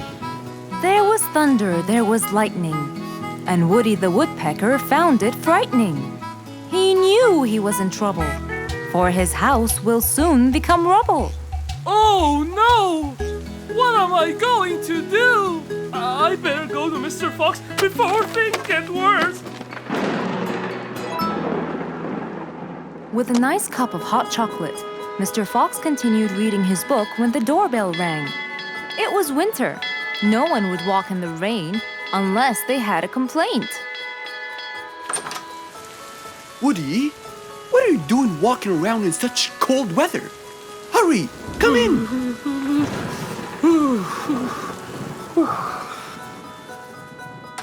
Mr. Fox, I know it's cold, and I'm sure my problems will make you feel bored, but I need your help. Of course. Don't worry. Have a seat, Woody, and I'll get you a hot drink. It must have been terrible to go out in that storm. Okay, thank you, Mr. Fox. So, what exactly is your problem? My roof, it gets ruined by the rain. Oh, I keep fixing it every now and then, but now, every winter is a nightmare. here you go, Woody. Thank you, Mr. Fox. So tell me, what happened to your roof? The rain makes it damp. Sometimes I fear it gets too damp. It might fall. Oh, you're right. That's a serious problem. Well, will you help me? Mr. Fox knew he couldn't stop the rain, but he couldn't let Woody's efforts be in vain. There had to be another way. I have an idea. We need to guide the water off your roof. But how can we do that? Well, we need to visit the jungle shop. But first, we'll wait for the storm to pass.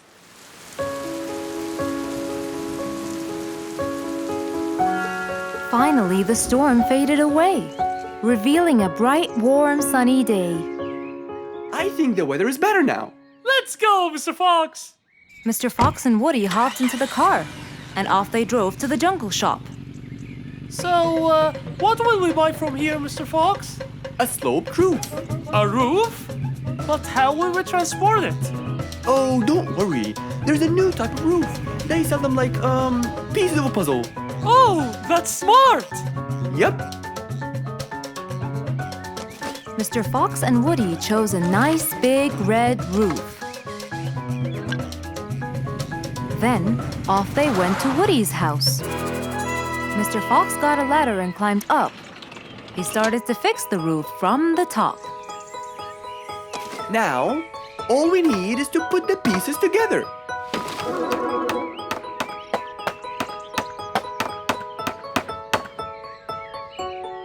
All done. I'm coming down. Wow, it looks great!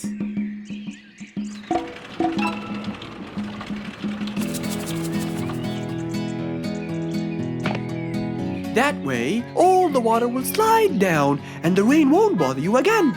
So, does that mean no more rainwater will enter my house, Mr. Fox? Of course not. I guarantee it. Oh, I'm so happy!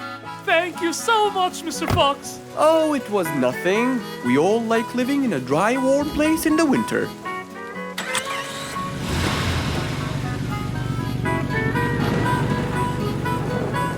Woody thanked Mr. Fox, for now he could enjoy the warmth and comfort of his house.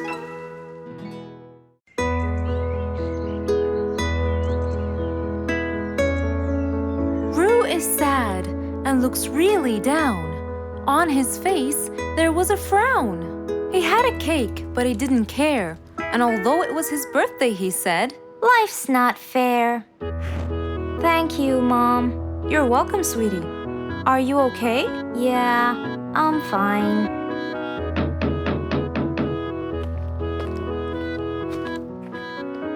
Oh, look who's here. It was Roo's best friends, Poppy and Fluffs. Hey there! Happy birthday! Wow, neat birthday cake.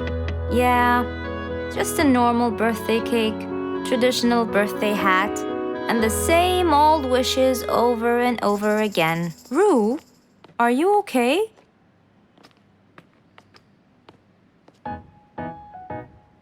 Bad timing, huh? He looks sad. I know, but the cake is still here. Oh, stop it. We have to help him feel better. It's his special day. A little bite won't hurt. Oh, sure, the cake won't hurt. But what about my fist? Fine, fine. What do you have in mind? Let's go. Where to? I know someone who can help. Mr. Fox? Duh. In an attempt to help their friend, Poppy and Fluffs went to Mr. Fox. Only he would know what to do.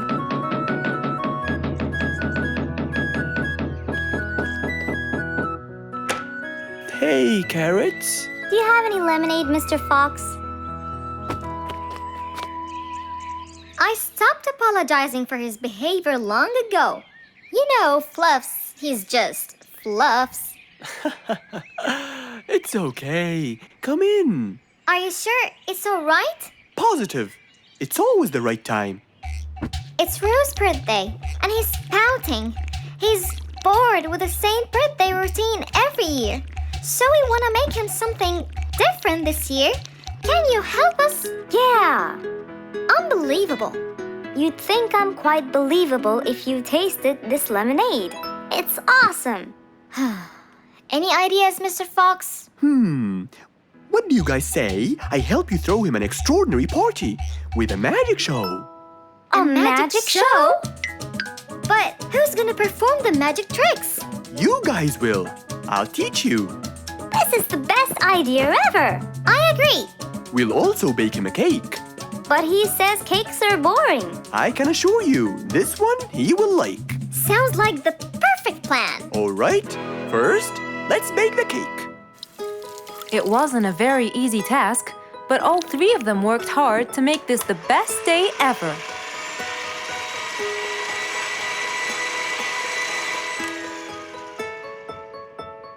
This is the coolest birthday cake ever! Now for the magic tricks.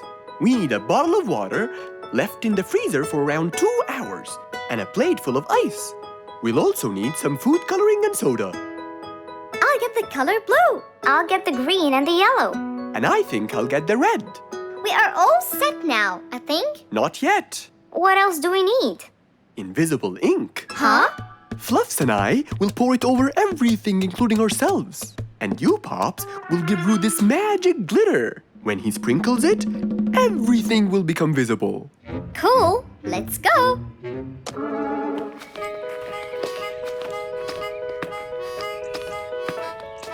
Let us pour the invisible ink now.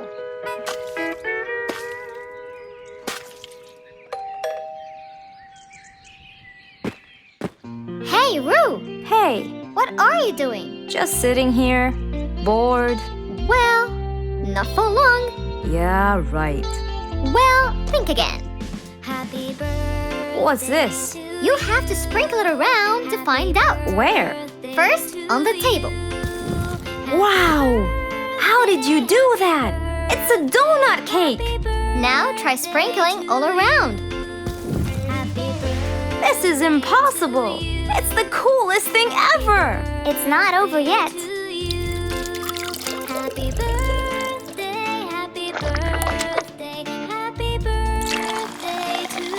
I can't believe you guys did all this for me! All thanks to Mr. Fox. He was a great help. I can't believe you guys! Thanks! That's what friends are for. Mom, come and see! What wonderful friends you have, Roo! Yeah, I think so too.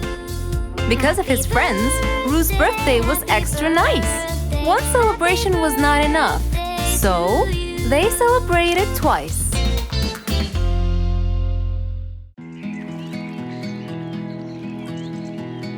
What a beautiful morning. Mr. Falcon should have been here by now. He was supposed to get me some sugar candies from the other side of the river. I can't cross that river on my own. I can't swim. I'd better go to Mr. Fox. He'll tell me what to do. And since Mr. Fox helped many more, she went to him and knocked on his door.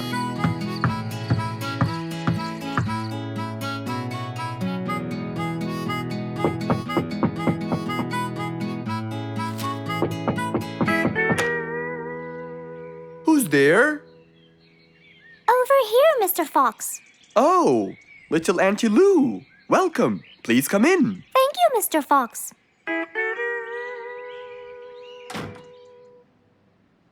What can I do for you? Mr. Fox, my problem might seem small, and I know how busy you are, but Don't worry, Auntie Lou. Whatever it is, we'll find a solution. Tell me, what's bothering you? sugar candies. Sugar candies? But you love them. Yes, Mr. Fox, I do. That's the problem. The only place I can find them is by the other end of the river side, and I don't know how to swim. Well, how did you get them before? I had some friends who would cross the river and bring me some candies with them. But I can't wait for them to go every time. I want to be able to get them myself. I see.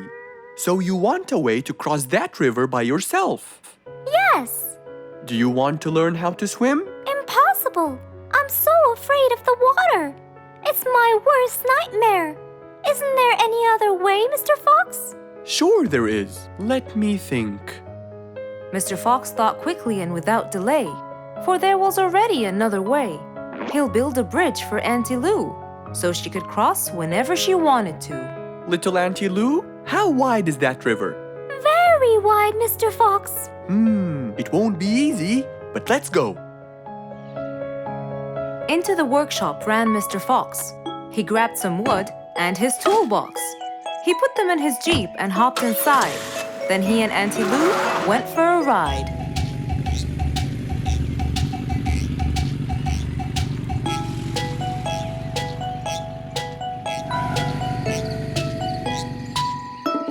Little Auntie Lou, that's not a very wide river. But it is to me, Mr. Fox. You're only saying that because you're too big. Maybe you're right. Little Auntie Lou, let's get started.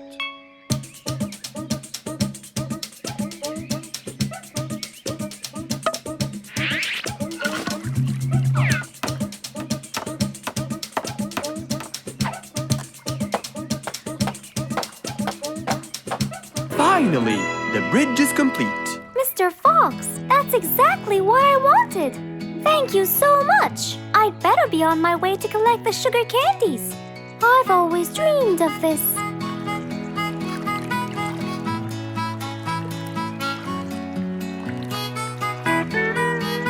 Enjoy the candy, little Auntie Lou.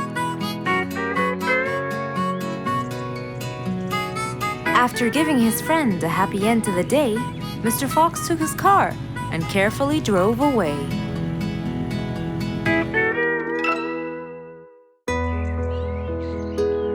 It was a bright sunny day. Mr. Fox had had his breakfast and was now out doing his morning exercises. It was then when he saw Woody, who was passing by. Ah, Woody, how are you? Haven't seen you in a while. I really missed you. I'm fine, Mr. Fox. I really missed you. I hope you're doing great. Why does he look so sad? I hope nothing bad has happened. You look a bit down, Woody. Is everything all right? Are you okay? Oh, Mr. Fox, I really need your help with an urgent matter. Don't you worry, my friend. Big or small, every problem has a solution. I assure you, everything will be all right. Oh, I know, Mr. Fox. I can always count on you. Let's go inside. I'll get you something to drink, and then we can sit down and you can tell me all about your problem. Let's go. Woody followed Mr. Fox to his house.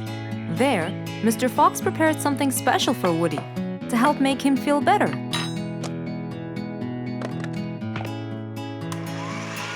I made you some fresh orange juice. This will help you relax and cheer you up. Oh, you're very generous. I love orange juice.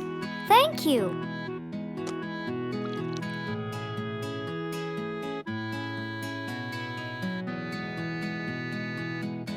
Mr. Fox, I'm really sorry to bother you over and over again, but I had no choice. Oh, no worries, my friend. You know, Mr. Fox, I'm the jungle carpenter.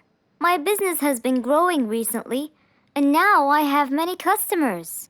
Yes, you're a hard worker. You deserve it. I used to build boats for fishermen. I got famous for my skills, especially after I built Nate the fisherman the boat of his dreams. He went and told everyone in the jungle about it.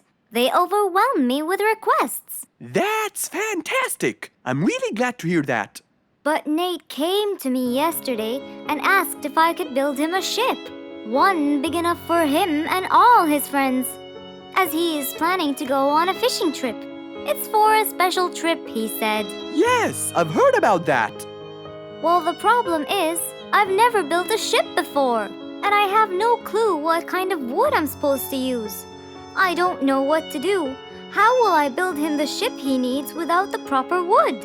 Will you help me, Mr. Fox? Whoa, that's a serious problem. I'm gonna have to look through my books. Well, you're never too old to learn something new. I could use some time. I'll call you as soon as I find a solution. I will be waiting for your call. I know you'll be able to help me, Mr. Fox. After Woody left, Mr. Fox started his researches on shipbuilding.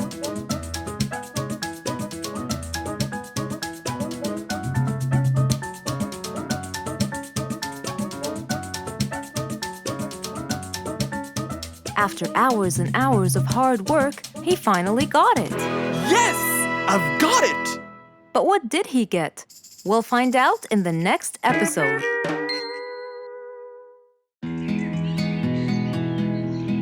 It was a beautiful morning. The sun was shining brightly over the jungle. And seeing how nice the weather was, Mr. Fox decided to go for a walk.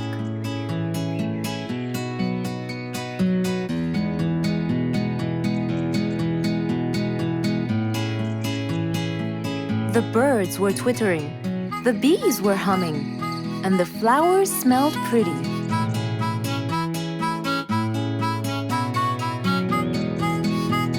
As Mr. Fox was passing by Bingo's house, he saw him doing something really strange.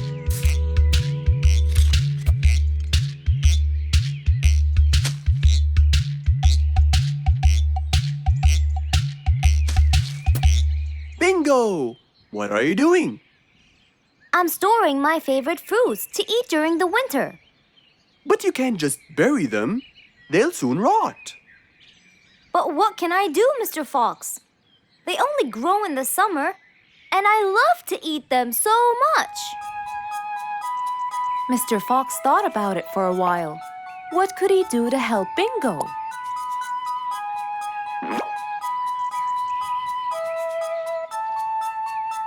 Don't worry, Bingo. I think I have an idea. Really? What is it? You'll have to wait and see. I'll just run to my workshop, and I'll be back before you know it. Okay. Mr. Fox went back to his workshop and gave it some thought.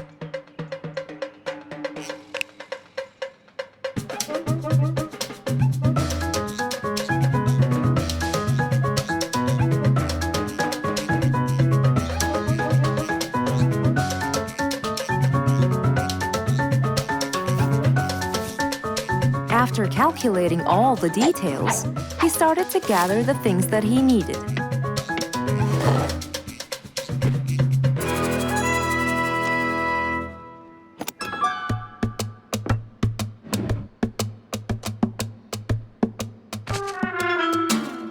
Then he took his toolbox and his car keys, and of course, the glass plates. He put them all in his car and was on his way.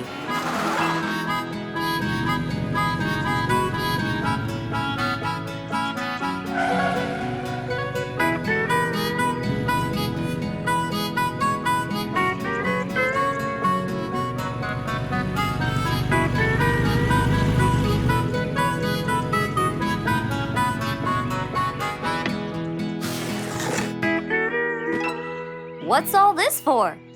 It's a surprise. I can't wait.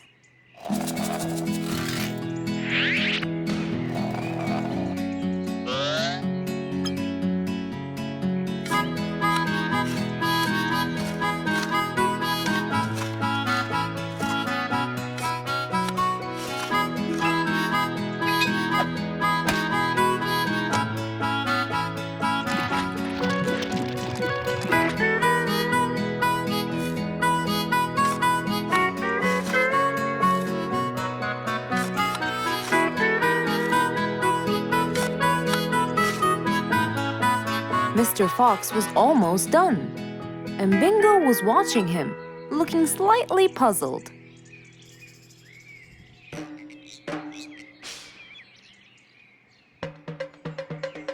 Here you go. You'll never miss pineapples again. So I can store them in here? No. You'll grow them in there. This is called a greenhouse. But it's not green. It's transparent. No. It's called green because we can grow green plants and fruits inside it whenever we want. Oh, so now I can have pineapples whenever I want? Yup. Anytime you want. Awesome! Thank you, Mr. Fox. Glad I could help. Here, this is for you, Mr. Fox. It's the best one I've got. Oh, that's very nice of you, Bingo. I love pineapples. Now you and I can eat them anytime we want. After helping out his friend, Mr. Fox went back to enjoy the rest of his day. An autumn windy day. It was Jumbo's birthday. He was dancing and playing with his friends, hoping this day would never end.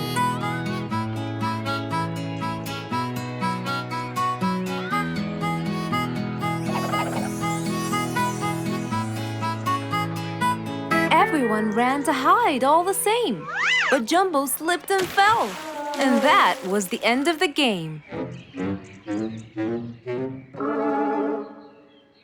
All the animals heard the fall, but Mommy Jumbo ran before them all. Jumbo!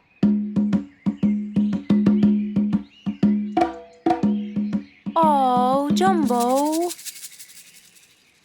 Combo, you have to take him to Mr. Fox immediately. So, without further delay, off to Mr. Fox's house they hurried away.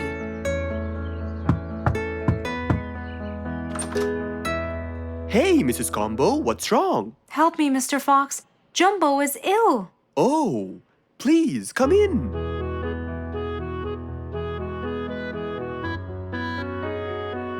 You look cold, Jumbo. I'll get you something hot to drink.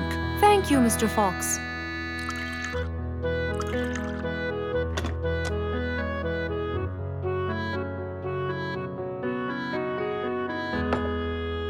We were celebrating Jumbo's birthday.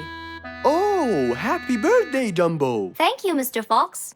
But as he was playing with his friends, he slipped and fell into the pond. He started shivering and sneezing. I feared he might be sick, so I thought I should bring him to you, just in case. Well, why don't you lie down, Jumbo, and let's take your temperature. Open your mouth. Say, ah. Ah. Fever. Stuffy nose. Red dots all over his trunk. It's definitely sniffles. Oh my, sniffles? Don't worry, Mrs. Combo. It's just a sniffles fever. It will go away. All you need, champ, is some rest and just one pill of antidote. And when you're better, you can go back to play with your friends. Thank you, Mr. Fox. After thanking Mr. Fox, Mrs. Combo took Jumbo back home to let him rest.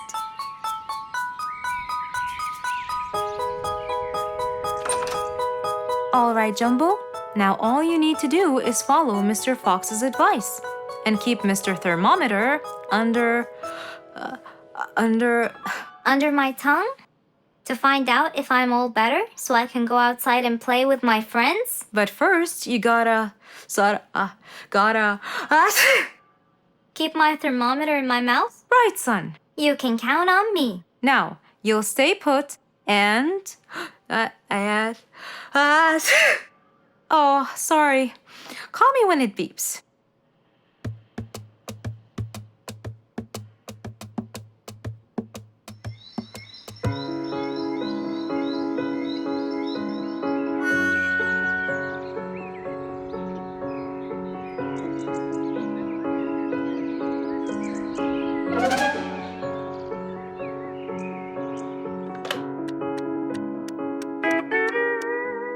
Hello, Frisky. How are you? Hi, Mr. Fox. Rue and I were playing and I'm about to win. Listen, Frisky, I'm going to visit Jumbo now and check on him. I'm sure he'd be really happy if you and Roo come with me. What do you think? Great idea, Mr. Fox. I want to check on him too. We'll meet you there. As agreed, Mr. Fox met Frisky and Roo at Jumbo's house. I'm coming.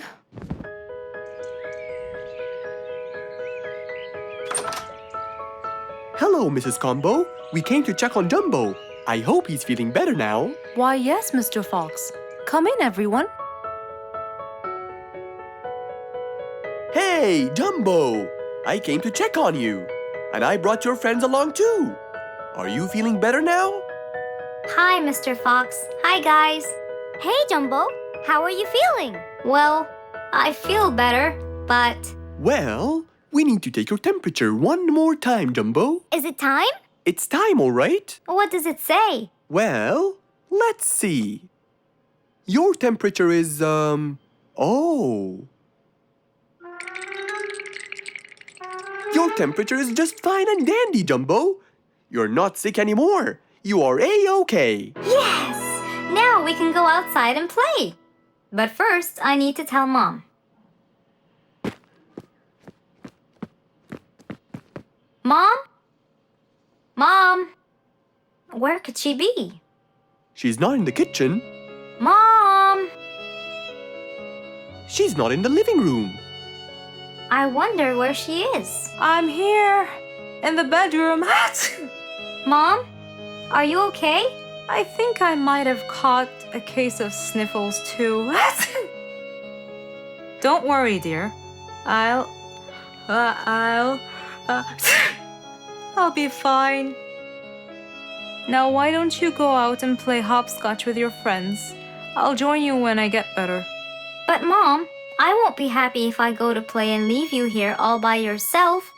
I'll be only thinking of you. So, what do you think you should do, little Jumbo? I have to sit here and take care of you, Mommy. You always take care of me when I get sick. I'll take care of you and never leave you alone. Oh, I love you more than anything in the whole wide world, Jumbo. Now it's time to take your temperature. Right, Mr. Fox? You're absolutely right, Jumbo. So rather than go out to play, by his mother's side, he decided to stay.